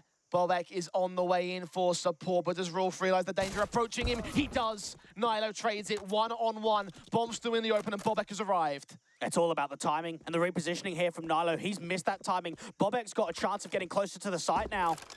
Perfect position from Rolf to set this round up, to be stolen away by the prospects, and Nilo gets checked but wins the fight. Fortunate for the Ninjas as they hang in there and evade map point down against the prospects. It's a survival round for now. And you almost wonder how quickly is the response from prospects. How fast are they able to still wrap this up, force it into 16 rounds, and just look into map 2 of Vertigo with positive high spirits. For Nilo, an all-important 1vx, and I think even for his sake, we haven't seen the game that we expected, but you can't just blame one player, you've got to look across the board. Well, at least for now, they'll hang in there, Dwag. And if it does turn to be a comeback, this will be the start of that point, but that's a very long way away at this moment. 10 rounds to make up to evens, 12 they want to try and take the map first. And even then, the Deagles are doing work here. Done some damage, taking out Maxter, Adam B with one responsive. Francis still involved with that P250, alongside Hype's SMG. Oh no! Broken force back against the 4 rifles, and still the prospects are out on top. LNZ left to lead his team in the 1-on-4 clutch. Oh dear, it's all fallen apart in the blink of an eye. That's another A stack. There's so many CTs out there towards that A side. LNZ and this duel up against Spook. Both players are going to have their backs turned. Tries to get in towards CT and the peak comes out. Just when Young Ninjas have a chance. Just when Nilo sets them up for a 1vx. It's a shutdown completely. The stacks have been on point here from prospects on the City side. I don't know what to say, honestly. Oh, come on. You couldn't have seen that happening? Even though it was a stack, it's still up against pistols mostly. And I'm looking at that thinking that the rifle should be able to overwhelm that sort of firepower there for the Ninjas. Didn't happen. Their big chance to try and get back into this match has been blown in an instant. Incendiary Stone, Spook looking to mow down 2. Try and close this one out on a significant high note for the prospects. 5-on-3 already. Nilo, the only rifle, giving up this position. Spook expecting a boost. He's read it. They just know this. They know each other so damn well. And the prospects are exploited it all maps so far. They exploit it for one more round as they look to claim Ancient in their own map pick at a 16-4 score. LNZ can fight, but it will be all in vain. That's map 1 for 0-0 prospects. And they played very well. And I even think back to the closed qualifier that we had for Young Ninjas when they played Tricked Future in their opening game, and we saw them farming against their opposition. I think they now know what it's like to be farmed, but against them, to actually lose in that kind of fashion. And for a series, again, that we sort of like blew open as being such a significant sort of milestone between these two teams, all the rivalries we've had so far. For NIP to come into this and just get swamped like that, that is going to be heart-crushing for them. Again, I'm hoping that the silver lining is the fact that it is Prospects map pick, but even with a scoreline like that, you can't walk away from that and say that was a positive. No, there's no positives. There's absolutely nothing to come through there at all. And I think for Prospects, the streak looks like it's only going to continue. The winning streak of Ancient goes on for another one. The winning streak of a best-of-3 is now up for approach of, is it a 2-0? Is it a 2-1? All they need is one more map. Yeah, 8 in a row for them so far, and a lot of them have also been one-sided. I was neglected to mention that during the pre-match, but a lot of those results have been rarely gone to further than a single-digit scoreline. So this has just been another another fantastic result for them, another fantastic series, map, I should say. Not quite a series yet, but it does kind of feel like almost that they are in such a high that they could close it out in 2-0. Yeah, they probably can. When you have a result like that, especially with the confidence you've got coming into this event, you know that this is on. Vertigo's not a bad map for them. And for Young Ninjas, I mean, God knows what the talks must be after that map to try and mentally refresh. Well, I guess we'll have to find out exactly what they can bring to the table. At the very least, it is their map pick of Vertigo after this break. So do stay with us. We'll find out whether they can turn this whole situation around for the Ninjas versus the Prospects. So not an encouraging start for Young Ninjas. I guess that probably is saying the least given the 16-4 that we just saw on Ancient. The map pick, of course, of the Prospects, but I don't think that excuses the scoreline, Blake. It's not looking like a very good prospect for the Ninjas right now. No, it isn't. And it's a wake-up call. It shows that going into Vertigo, they have to clean up their act. They're going to have to stylistically put on a good showing because they have been simply outclassed so far in the series. Absolutely. Like, I mean, it's only one map in the series, to be fair, but just, there's not a lot of silver lines to take away from that, Ancient. The only one really is the only thing you can say is that it was the pick of the Prospects. The Ninjas are now going into Vertigo, which is their own sort of map pick, but I have to sort of like take a look at the positives that we saw from the Prospect side and think those are the weaknesses that they were saying they wanted to try and cover off. And well, right now I think you've got to cripple those strengths at the moment because those strengths are leading the charge in such a ridiculous fashion that to me I just see that it's just like a towering inferno essentially of what the Ninjas have to sort of mount up to. And LNZ said in your interview, right, that all we need to do is punish their mistakes. Well, where was that? I didn't see any punishment. There didn't look like there were many chances being given at all, and Spook played unbelievably well out there on map 1. He's the highest rated player on Vertigo in the last 3 months for the Prospect side. On T side, he likes to play towards ramp. On CT side, he plays towards B and mid, so watch out for Spook, most definitely. Yeah, currently sat at 23 kills on that last map up, which for a 16-4 is very impressive indeed. Overall, you look at their position here on the Ninjas side and think that he is going to be a major threat, and if he continues upon this, he may well be MVP of the series. Pistol round has already gone live here. Positions being taken as the Ninjas hold on to the T side line. Nilo will get hyped to kick things off. Just punishing that ramp extension. A Prospect's trying to make an info play, get aggressive down from the forklift. They have been able to move players over towards B quickly, so they'll be able to defend against the XE, but for Young Ninjas, they've got themselves in a good position. Adam B is just holding his nerve, trying to play the forward position for the Ninjas. Smokes being sent in. Franson's USP trying to tap, force some headshots. Molotov sent back towards quad. So both of these players on the defensive line will have pressure against them. Franson gets that one pick. Pressure against. He does get another decent headshot alongside Spook in the back lines. 3-on-2, making it 2-on-2 and a 1-on-1 as the trades go back and forth. And it's left to LNZ and Rolf to clutch this. Yeah, we've seen this rivalry before. The two ex-teammates up against one another, and LNZ's looking to press the fight. Rolf's got the patience down on the other side, and he wins it out. That's a massive round coming through from Rolf, and a pistol round victory to start off map number 2 of Vertigo. Fantastic stuff from him. Closing out the damage that his team had done out towards that B defensive. Franson especially. Great work on Bobek's own crossfire. Working so well with Spook in the back lines. That whole trio just did absolute work on that B site, and for the Ninjas, it's another notch in the bedpost for them. It didn't actually look that winnable that entire round. When you think the Young Ninjas had the man advantage and the early entries they got towards the B side. And Bobek looking to see if he can farm up some cash. Now, it is just a Glock round, so you've got to look at it and think, a couple of MP9s, this could be some money being farmed. Spook's got the first one of Era. Double ding down against Bobek, so not ideal in their own position, but it doesn't matter too much. The T's are getting picked apart. Being nice that the SMG can get some money out of this round, but ultimately going casualty, this might be a better option. They don't quite make that particular target. And Spook is also down to 19 points of health. Hype does get an SMG pick, and in fact doubles it up. So there you go. You do get a little bit of cash in the round. And IP just trying to see how they can respond, how they can follow up, because when you look at the Vertigo campaign, again, it's been picked 8 times in the last 3 months, and best of 3 history. Mirage is normally the go-to, but wanted to go a slight different direction today. And we saw Vertigo get played in their promotion game back in the closed qualifier, taking on the Apex Rebels, and Vertigo was map number 1 in the series. That was a 16-11 victory for the Young Ninjas. We're going to have to go a little bit further than 16-11 to try and battle back from the 16-4, though. Damage being done to Arrow to start things off at the very least. The Prospects working well on this CT defensive. 2-for-1s with Franton and Hype going above LNZ and Adam B. Nilo next up the task here as Rolf's just having to back away, play off of Hype's contact back at the sandbags. He's made some noise though, so you have to back out entirely. It's just constant pressure up here to the ramp control. Nyla's been able to walk out. The timing doesn't quite work from Hype though. It's still damage. 14 HP that Rolf can easily trade. See that second player there as well. It's Maxter onto the bomb site. Incendiary stone down from both him and Bobek. Minute on the clock, and the third man just there to cut rotations back in mid just in case. Bombs tapped once. Not planted yet. Either way, the retake will be on, and even then, Era's taking damage. 17 HP now dead. Maxter with it all to do, and you just can't get any of it done. Nice double there from Rolf. 3-0 for the Prospects. Oh my. Nice beginning. It's very, minus the pistol going the way of the Ninjas, very dissimilar to how things went down in Asia. Yeah, very similar. And even for Prospects, I mean, maybe here's something we haven't even discussed.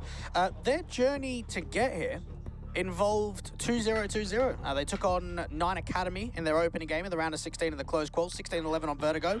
And then they went up against Big Academy, where I think at the time we looked at that matchup and said that's probably one of the matches of the tournament because Big Academy are a solid team. We know the Prospects were very solid too. That was a 16-14, which featured 10 rounds on the T side and only 6 rounds on the CT side in the first half. So we've had a little bit of history. We've seen Vertigo quite frequently for these guys, and just knowing that they've played at 25 maps in the last 3 months, it might not be the most successful in the pool, but it does get a lot of game time.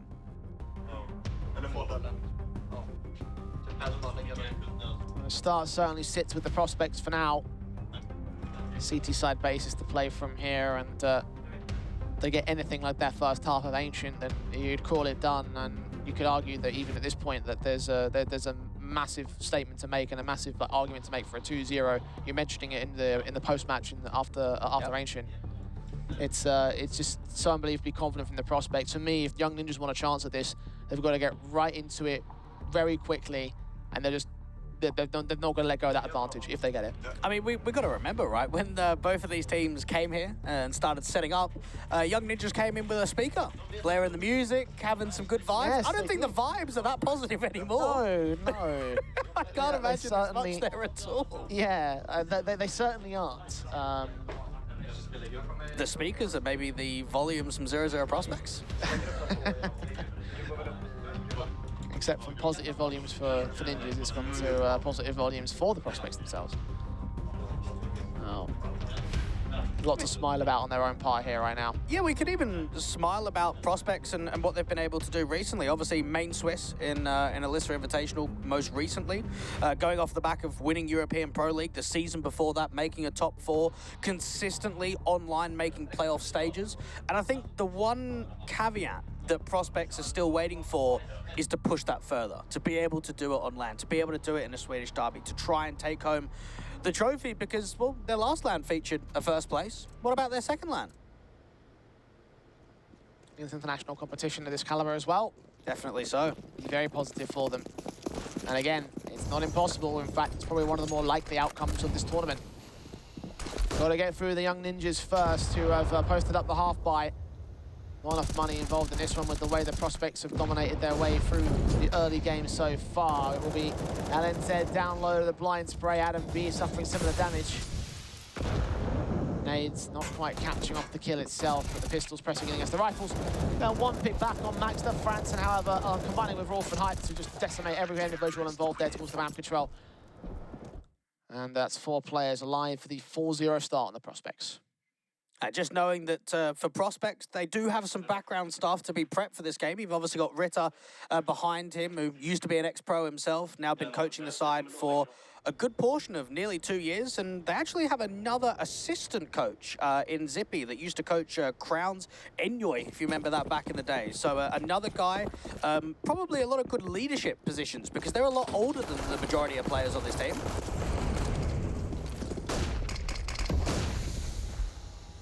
Rifles back in here for the Ninjas camp.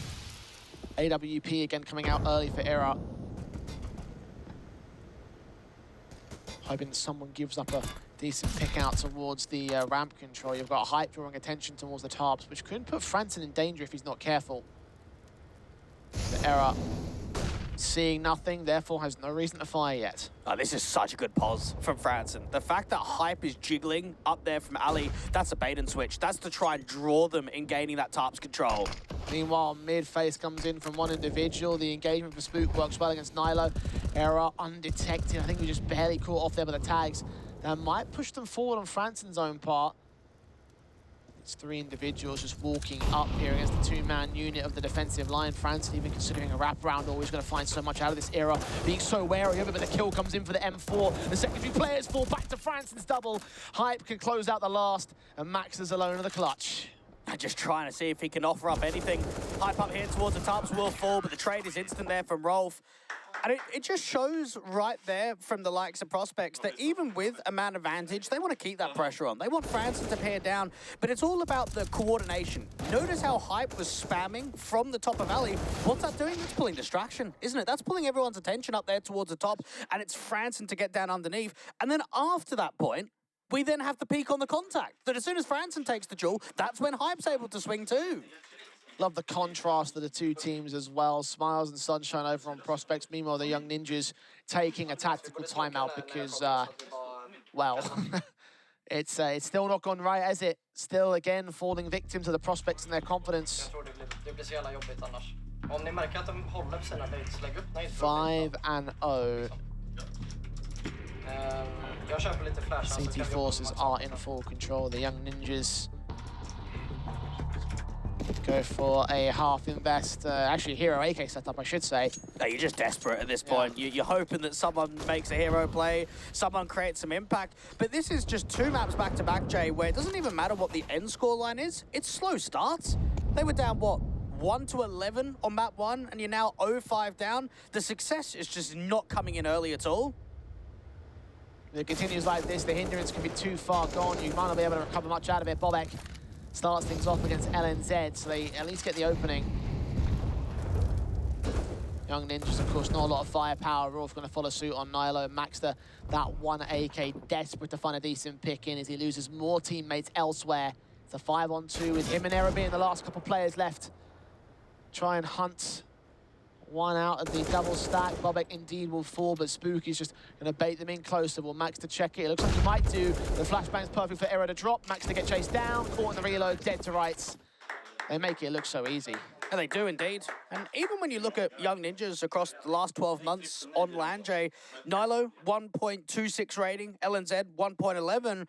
Both of those players have been incredibly quiet today. And I look at Nilo coming into this event as probably the strongest rifler, maybe in the same conversation as Jimpat.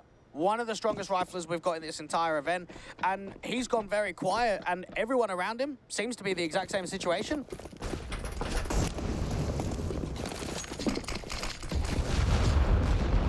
Nade stack, trying to get some damage in early against Franson. He's evaded the majority of it, sneaks his way down the tops and finds Adam B to kick things off.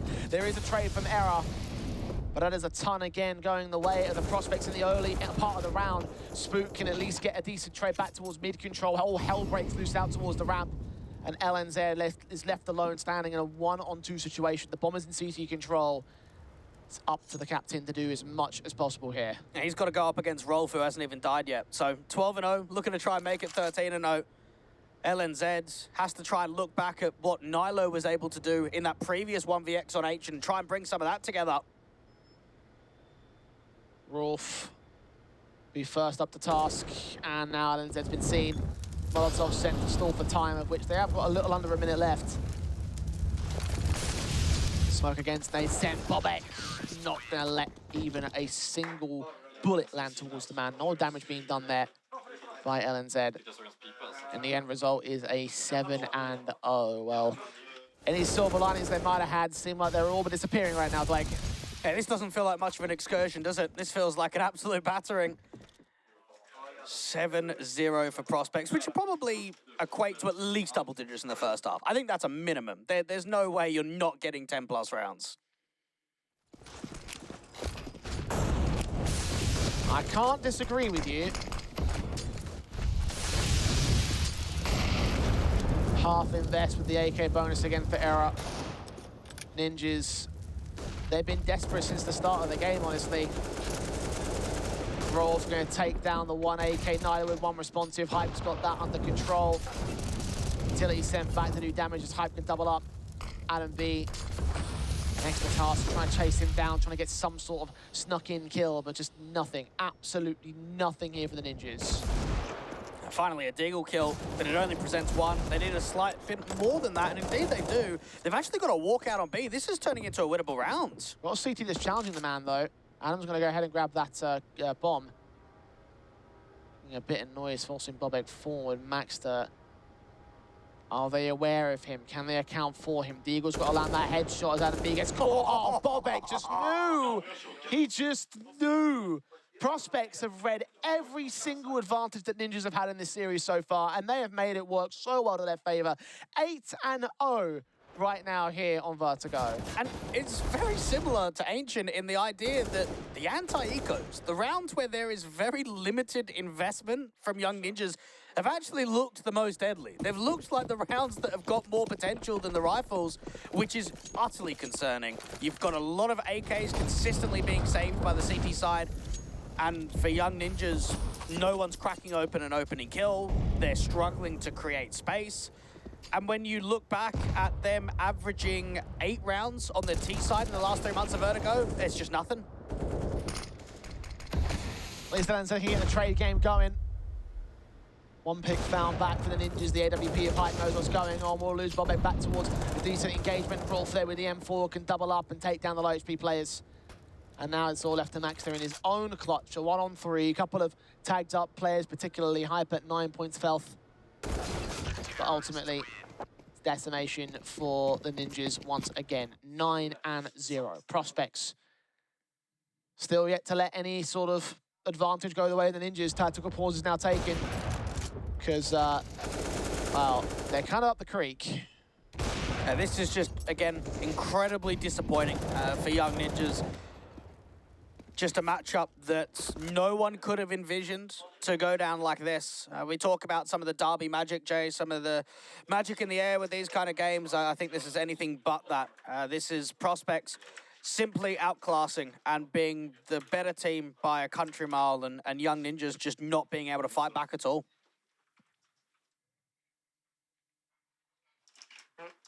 Fucking Chavez. Oh, let's go. The map pick of the Ninjas side is falling by the wayside. And I think even when you look at map number 1, whether they picked Mirage, whether they picked Vertigo, we still knew that Prospects were going to bring in a decent fight and give them a run for their money, but not like this, not like 9-0. Be a very disappointing exit for the Ninjas because, again, single Elim bracket, 1 series and you're done. Especially when it's a whitewash, it just hurts so much more. Come all this way and... You go out in a few rounds. Exactly. AK sent in for Rolf. Hype gonna nick the kill against Adam B. Remove 1 rifle from players, 1 of the pistols fall on Era's part. Hype involved against Nyla. Maxter with 1 trade, LNZ, won't last long. Bomb dropped, rifle out of the hands of the T side. Maxter can recover 1. Even a naze against him, the peek in from Spook. 10-0. Young Ninjas have yet to find themselves anything here on Vertigo. And I question, you know, like, what, why has it been like this? I understand the idea that you give Prospects the chance to do some work, but it's like, why are things just so like this one-sided? Well, you've got to remember that this is now 21 early rounds versus 1 to the side of Prospects. A bit of pace going out towards a mid-control, but Hype has already got the opening kill down there towards the bottom of a ramp. Rolf spamming down is doing some tag damage, and they know straight away that it's a mid-split. Nades on, damage done. Rolf leaning in as Spook can get the opening kill. LNZ will trade it back. Bobek hiding in a corner. Engagement for the Galil. Does well to get the trade, but Spook is so quick to respond the same. Era now alone with the bomb, known to be close, revealing even more information. He's got to back up there, needs Max to support. But Spook has got some support of his own right. AWP leaning in, and Spook even wins that fight. Era now left alone, even being flanked from the stairs here. So there's Franson with the engagement. And they are all over the Ninjas here. I do not see a way in which they can bring this back. I think this series is going to come to an abrupt end. And for a match that has so much history behind it, one that has so much potential, and we've seen in the past some of the results between these two teams. Series have gone through maps. We've seen 16-11s, 16-12s, 16-14s at times. This is absolutely not that. I said at the beginning of the series that this is without a doubt going to be a competitive one, that it was going to be a battle for both teams, and it just hasn't. Hype, he's been moving the AWP around so much. He's going for mid picks, he's going for crane picks, he's going out towards a B side. Finally, one entry actually opens up B. At long last. But will it last? Incendiary sent up. Molotov's burning, smokes come down. M4 leaning in against Spooky's part. Plus sent, all 5 players are surrounding him. But he's not been detected. Finally, Raw from Bobek go down, but Spook sitting in the midst of the smoke. He's one of 2 players that remain. Backed up, 2 to line up. They both go down. He can't quite get the triple, but he's set up Franson, a 1-on-3 with a counter backstab. LNZ is waiting for it. Gets caught off, AK against the first, but no more than that. At long last, the Ninjas break the streak and get their first round. Well, at least they didn't get 16-0'd. I think that's everyone's worst nightmare, right? When you're playing on LAN, of being obliterated, that you just get one. That's going to be a positive feeling for now, but it's actually the exact same scoreline from what we had of Ancient. I can't believe we're looking at 2 back-to-back 11-1 scorelines on LAN in a single Elim bracket. Oh my word. Even Spooks double open. Don't see this that often. He's going to be successful with it as well. Opening pick on Nilo. That's when you know they're just feeling it at that point. They've got so much confidence behind them that you bring in a passive AWP set up to go for an opening mid pick, and within, what, the first 15 seconds of the round? 5v4? It's not taking long. Spook's so ready for this boost as well. Turns away from it for the moment, but looks back in to take Max's head off his shoulders. 2-man advantage. And again, that one glimmer of hope, that one round, that one possibility for the Ninjas to try and springboard themselves into this matchup seems to be disappearing before their very eyes. Era. Just trying to see if he could look up down towards the tops. Jiggle peek coming through from France and Hype on an off angle. Posted ready. Era can catch him. Great pick, great frag. Advantage. Chipped away by the T-side forces. Franson's dipping in for more, though. He gets a kill on the way out of it. LNZ now standing up against his former teammate of Rolf. Crossfire with Bobek on the back of the A site. 30 seconds, then just got to make a move. Yeah, LNZ's trying to see if he can create a duel. Rolf back here, down towards a default position. Does do a lot of damage. They don't know about Bobek now. M4 hold. LNZ such low HP, though. Seen Adam denied right here. Easy pickings for the man. Not even a bomb plant bonus. Not even a chance for the Ninjas. Young Ninjas, for the first time in a while, you look at that last round and think, okay, there's workability. The AWP pick comes through from the likes of Era down from bottom ramp.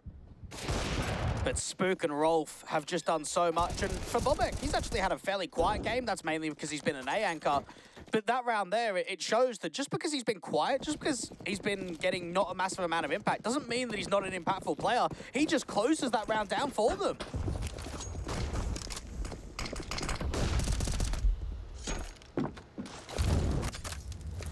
Incendiary sent M4 in for France and gets the opening kill on LNZ. Era responds, AWP, no scope against 2!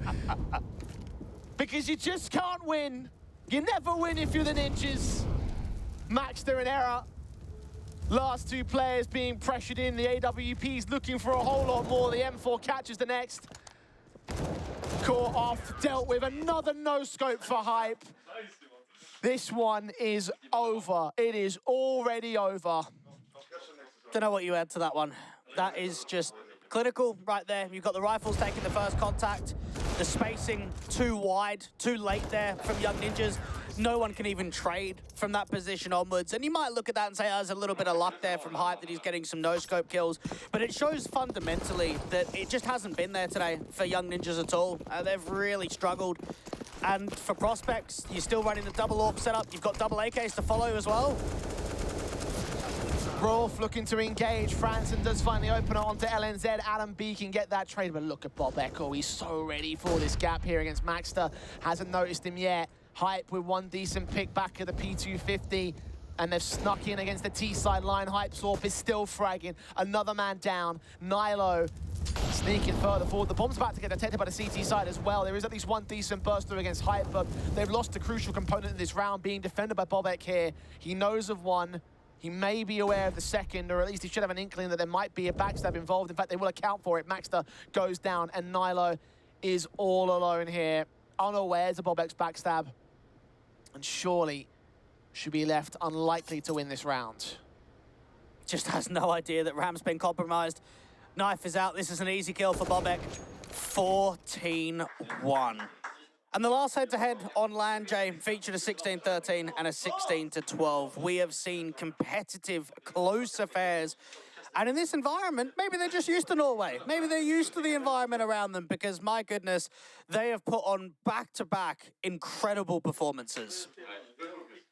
The Ninjas have gained 5 rounds in this entire best of 3. Yeah, 5 versus 30, isn't it? 16 and 14 right there.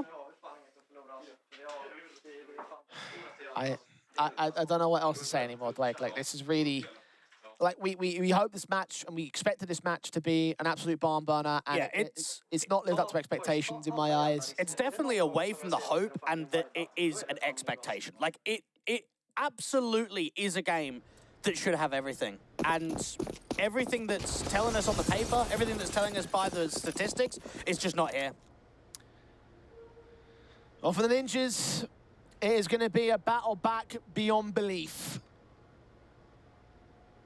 USP's setting of the pistol round LNZ on the CT defensive. 0-0 prospects close in for the execution. The utility has been thrown down. The Molotovs sent in. Rolf caught off first, and the second headshot comes in as they drop the bomb. Any more for the man? He might need some backup here relatively soon. In fact, they are all on the way. They know that bomb's been caught out here. Damage being done back and forth. They get a couple of decent setups here against the CT forces. They get one pick back on LNZ, but Error's caught him down towards one player as Nilo follows suit on Franson. It's Bobek on 7 HP to clutch.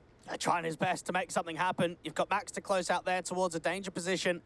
A jiggle peek from Adam B out towards White, and Nilo playing defensive from default. No one is offering up 1v1 duels. Everyone is looking to try and fight on the contact. Adam B takes that first duel, and Young Ninjas, well, at least we can say they've done all right in pistol rounds.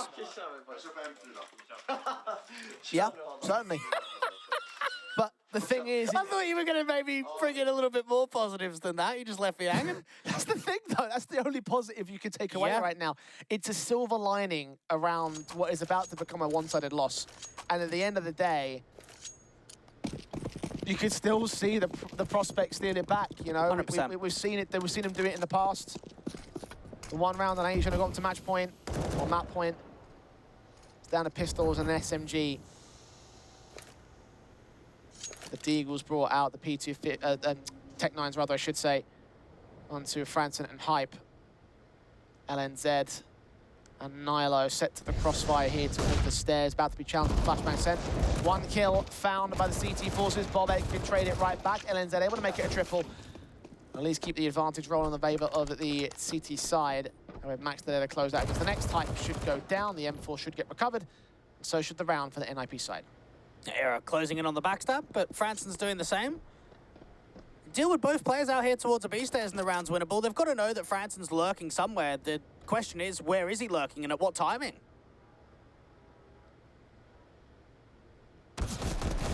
Catches one headshot.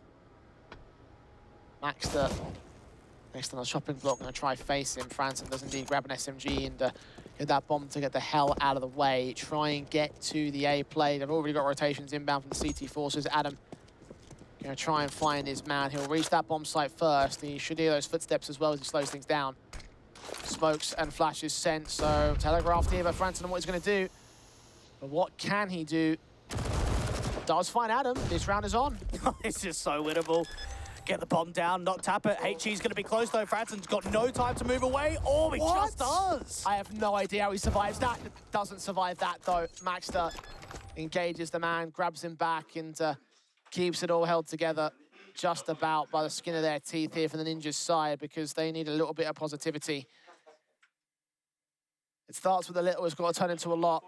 Surely they force buy again as well. Like, obviously, economically wise, you probably harsh eco when you think about it just in the theory. But you've got to remember, bomb plant bonus, 4 players to drop, Yeah. you're up 14-3. Mate, you just buy it up here. You just force it. You have to. Because the key thing is that the damage alone would be valuable against the young ninjas, Definitely. let alone the potential to hard reset them. And at this Yeah, kind there of it is. scoreline, it should be the end of the map, and the end of the match by extension here for the Prospects if they take this round. 2 AKs, 1 scout, 2 Galils. Not an amazing buy, but it still matches up to what we see on the ninjas side. SMG and FAMAS's brought in because of the damage being done to that economy state. At least the starting HP advantage sits with the CT4s as Hype goes down to 7 HP. Spook takes an aid to the face. Franson, however, gets the opening kill. Yeah, they've run out mid completely. They're putting so much pressure down on B. LNZ's got to get a multi-frag. That's what he does. Flanked in out towards the stairs angle, though. Hype's low. Needs that support from his teammate Bobek. Seen, and LNZ does go back down. Meanwhile, Spook is so ready for error. Quick burst through, and that might throw the play off entirely again. They might counter-rotate it. That bomb's on the site, though. Will get planted. 3-on-2 situation. The flash is being sent in. Adam jumping around the corner. Gets the first and the second. Set up by the flashbang, and now it's all Spook alone. Smokes giving a little bit of angle. That's one way. It works in the favor of the T-side line. That's a disaster. That Smoke misses, and Max is right on the bomb. Covered off by harder cover. Will keep that round held together by the ninjas. Almost disaster by them. But they keep that 4th in play. Buy it up again. That's another round where it comes down to a 1vx. You got the bomb plant bonus. Get a rifle round in. And Spook. Unfortunately for him, because he is the last player, that bomb's not planted for you. So you've got to hope to take both of those fights before they stick it. Because as soon as Maxter gets on it, he just knows there's nothing I could do. I could try and spam, but the likelihood is very minimal. And yeah, force buy again makes a lot of sense. And now it's even turning into a rifle round because the loss bonus is starting to kick in. But you still see that reset potential. Money working so against the ninjas here. Franson is the first casualty, though, so now they're starting to get opening picks. LNZ somehow escapes with his life. None of those bullets from Bollet connected to the man. That flashbang saved him. Now that flash, I think, would have been heard for the danger player, so that's where LNZ went for that peek with the util behind it. And Bobek's trying to get an idea. Can we bait some further utility out here from the B anchors? Nyla's trying to peek out there towards default, and LNZ's just tucked out a quad. Incendiary sent. Bobek leaning in as Error gets a kill. Spook, decent frag back. Rolf with another trade as well. 3-on-3. Opening up the ramp control and heading it in towards the A site. Now Maxter's HE could do some good chip damage out there from Ali. Just further smoke towards that right-hand side. Maxter's going to try and play around it. Flash is sent. Maxter trying to get the first man in, but him and Nyla getting caught up against each other. Bomb does go down. A boost is going to be found. Bobek, however, safe behind the double stack. There's another smoke on towards the elevator control. Nyla's just waiting for the height advantage. Bobek can't move. He's got to try and get his teammates to back him up. Smoke fades against his kill. Oh, but Spook with a drive-by domes in Maxter. Smoke on a bomb. They're going to line up for Rolf, though. He's going to do tons of damage, and they're not on the defuse. They tap it now, trying to fake it out. But Nilo's so low, and Rolf can transfer to LNZ. It took a couple of rounds, but in the end, they do get to map and match point. And you force the reset, don't you? Anytime you're up against map and series point, you hope, can we get some sort of buy on the table? Can we at least give ourselves a chance economically of putting up a fight? Rolf with a multi-frag. And the money is going to be absolutely horrendous right here for Young Ninjas. Pistols, upgraded pistols, is the best that they can offer. And if you're wondering why they were forcing over and over again for the prospects, there you go. 11 match points for them as they look to put the most confident series results in the Swedish derby. Bobek has already caught LNZ straight through the smoke. Again, read him like a book. They just know what's going in. And from here, there should be no battle map for the Young Ninjas. Adam B's just hoping, can he catch a lurk up there towards the top of the top, someone to walk up. A slight amount of distraction from Mira, but he's got to be careful about how many more bullets he uses with that CZ. He's only got 14 left. Native at 20. Adam B. Backed off against as the T's work their way up towards ramp. The Deagle of Nilo stands by, ready to receive on Bobek and Hype. First man out, one headshot, can't quite gain the second, eventually does get that kill, but pressured by more T-side players will lose him his life. Franson just trying to clear out as much of this B site as possible. Maxstar, I mean, it's pretty much all down to him to defend against the XE. It's all a fake, though. He's going to realize that, and also Era. Now with the onus of the defensive, CZ, 20 HP. Already got one man on site. He's heard those footsteps. Dead. And now Maxter has a full-blown clutch to take to hold any sort of lifeline in this matchup for the Young Ninjas. But with the odds stacked against him, with the weapons that bear down upon the man, with the situation the Young Ninjas have found themselves in, it will be a futile effort. A 16-4, two of them to close out this series and make it a simple affair for 0-0 Prospects to move on to the semi-finals. All I can say off of the back of that one is well done to the Prospects. They've come into this series today, Jay. They've shown us class. They've shown us good composure. I think Spook had a really good game. We saw the key elements of the rest of the rifle pack step up. Hype was very consistent. And for Prospects going to their first international LAN, this was the perfect beginning to get their first game done. Yeah, I think you have to look at that and say it's a massive disappointment for the Young Ninjas. I mean, they're all friends, obviously, but it's just like this rivalry was set to be one of our key matches in the tournament, and it just didn't deliver in that sort of sense. You know, 8 rounds over a whole series, I can kind of, not quite, but kind of forgive that for Ancient, the opposing map pick. I certainly can't forgive that overall in the series, and I can't forgive it for Vertigo. That was theirs. That should have been their chance to bounce back, and just didn't happen, man. It's just an embarrassing performance across the board for Young Ninjas. Like, that just has to be said. Maybe the match sharpness was something that affected them. Again, we have not seen them play a HLTV official in nearly 60 days. They come into this event, they've said that they've worked really hard, they've got some stuff fresh, and you come into a series and get absolutely battered. They didn't have many opportunities at all, and I think for the Prospect side, you can't offer a better best of 3 than what we've just seen there. Indeed, yes, man. I mean, look, it's all glory there for the 0-0 Prospect side. They look absolutely fantastic. I mean, what else do you want to really say other than that? You know, this whole situation has just been nothing short of fantastic for them. You know, there really isn't much that I think we can add, to be honest. You know? No, not a massive amount. I think across the board, you can definitely look at everything and think we've got a real threat here. We've got a team that can go all the way and put up an incredible performance against the majority of teams in this competition. Awesome. Well, Dwayne, I believe that we're going to be hearing from one of the players from 0-0 Prospects who should be coming to join us here on the set. I guess come and have a seat. It's not really a couch per se. You've got like a little throne right here. Rolf is with us at this moment in time, and I mean, look, like I said, Dwayne, we can't add too much, but you certainly should be able to, because it must feel good beating your ex-teammates. Yeah, it felt amazing. We played really good, at least on the last map. We're not that confident on Vertigo, but we showed we can play the map, I guess. I mean, you could play it all right, I'll tell you that for free. Listen, like, you guys just absolutely rolled them. Like what went so right? How did you find such a ridiculous level of confidence to go 16-4 twice?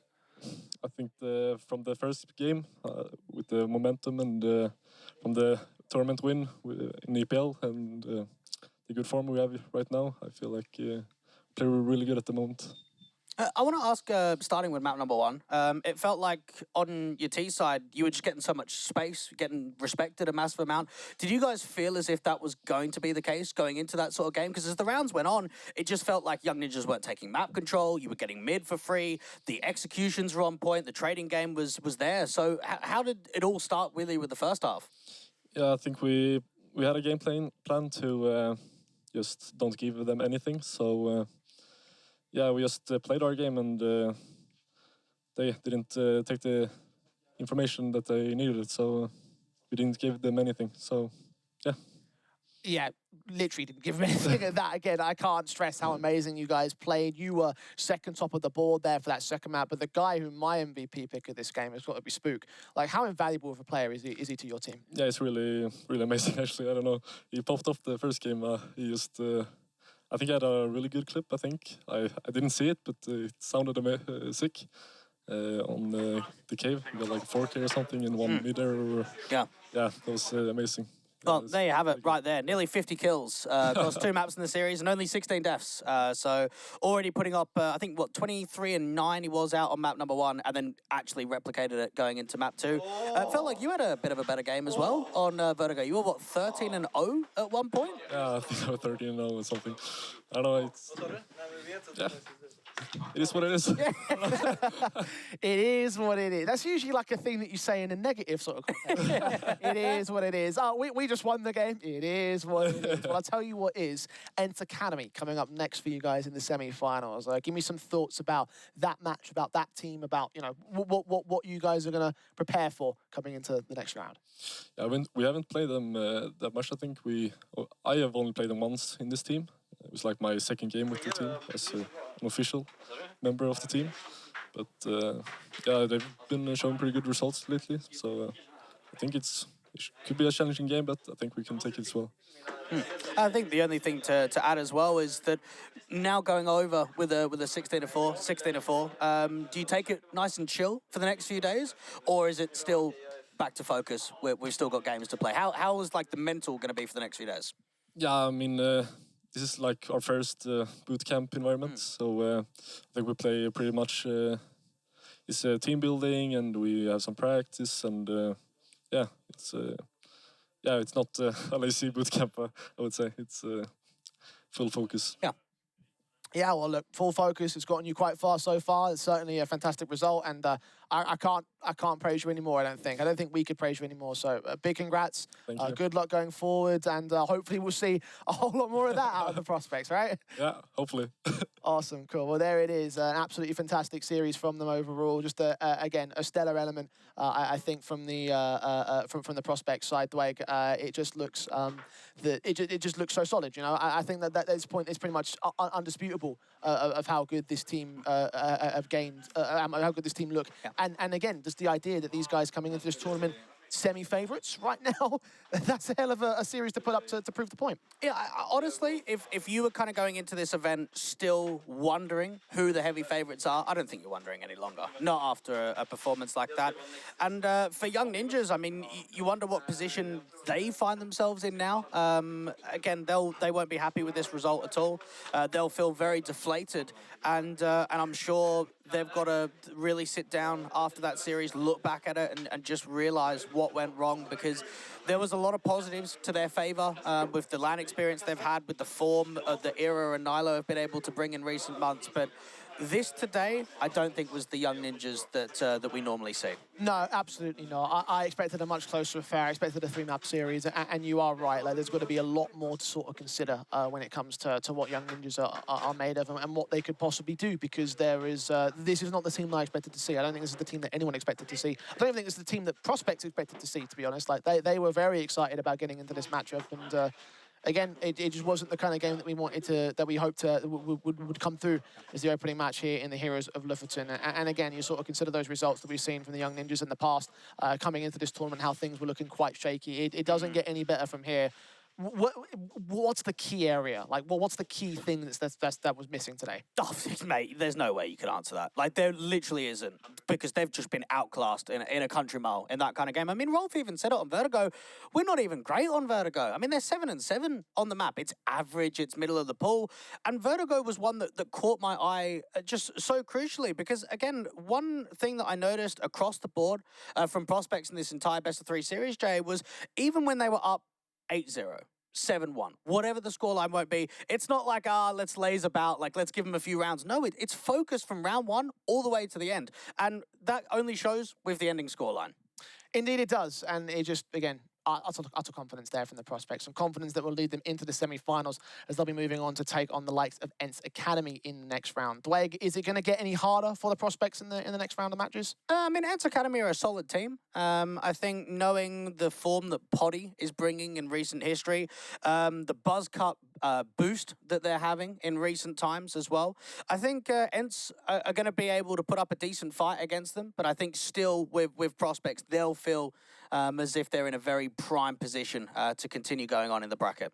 Well, they'll get a day off going forward now because they've had their one best-of-3 series to quickly open up the tournament. And now we move on to the other side of the quarterfinals in tomorrow's best-of-3 between Masonic and Mouse NXT. And that one, I'm kind of hoping is going to be a little bit of a closer affair. Yeah. But when I take a look at how these matches were playing out in terms of the quarterfinals, I kind of looked at the Young Ninjas Prospects one to be the one that would be closer, and Masonic Mouse to be the one that would be further gone. So is there any significant sort of like things to look at and think that there's a way that match could be a little bit closer this time? Well, one thing that I will say is just look at the closed qual. Atlantic nearly beat Mouse NXT. We saw 7am taking a map off Masonic. The closed qual itself showed us that there were some surprises, that there wasn't everything clear-cut by the book. I think for Masonic, I've had a chat with Black going into this event. I think they realize that they're one of the weaker teams, but that also puts them in a good position because you might underestimate them. For Mouse NXT, they don't have a massive amount of a LAN experience at all, so this sort of environment, you wonder how they're going to be able to put up against it. Yeah, a lot to prove, I think, in tomorrow's proceedings and the best-of-3 that we'll have coming for you between Mouse NXT and Masonic. Of course, that starts at the same time here at the same place at the MistGames Heroes of Lofoten. For now, though, the opening match has been concluded, and there's sure to be a lot more excitement coming up over the next few days, because this one continues to roll on, one match per day. And again, I think a lot of these games are going to start to build upon what we've seen over the course of today's proceedings. So any final thoughts in terms of what we've had today? I think just across the board with the map pool of 0-0 prospects, you're going to have to look very distinguished on where your positives lie. Again, I look at this veto as an overall in the last game and said, like, even Overpass was really good. We didn't even get to see it. We didn't even get that final map decider. So I think for prospects, they've put on a good statement. They've got themselves in a prime position. And for every other team, they have to be looked at as a threat. Indeed, they are. So we'll see how much of a threat they'll be against Instant Academy in the coming days. But again, Mouse versus Masonic coming up tomorrow here in the Heroes of Lofoten. So we'll see you back there as we roll on with our tournament action for this week.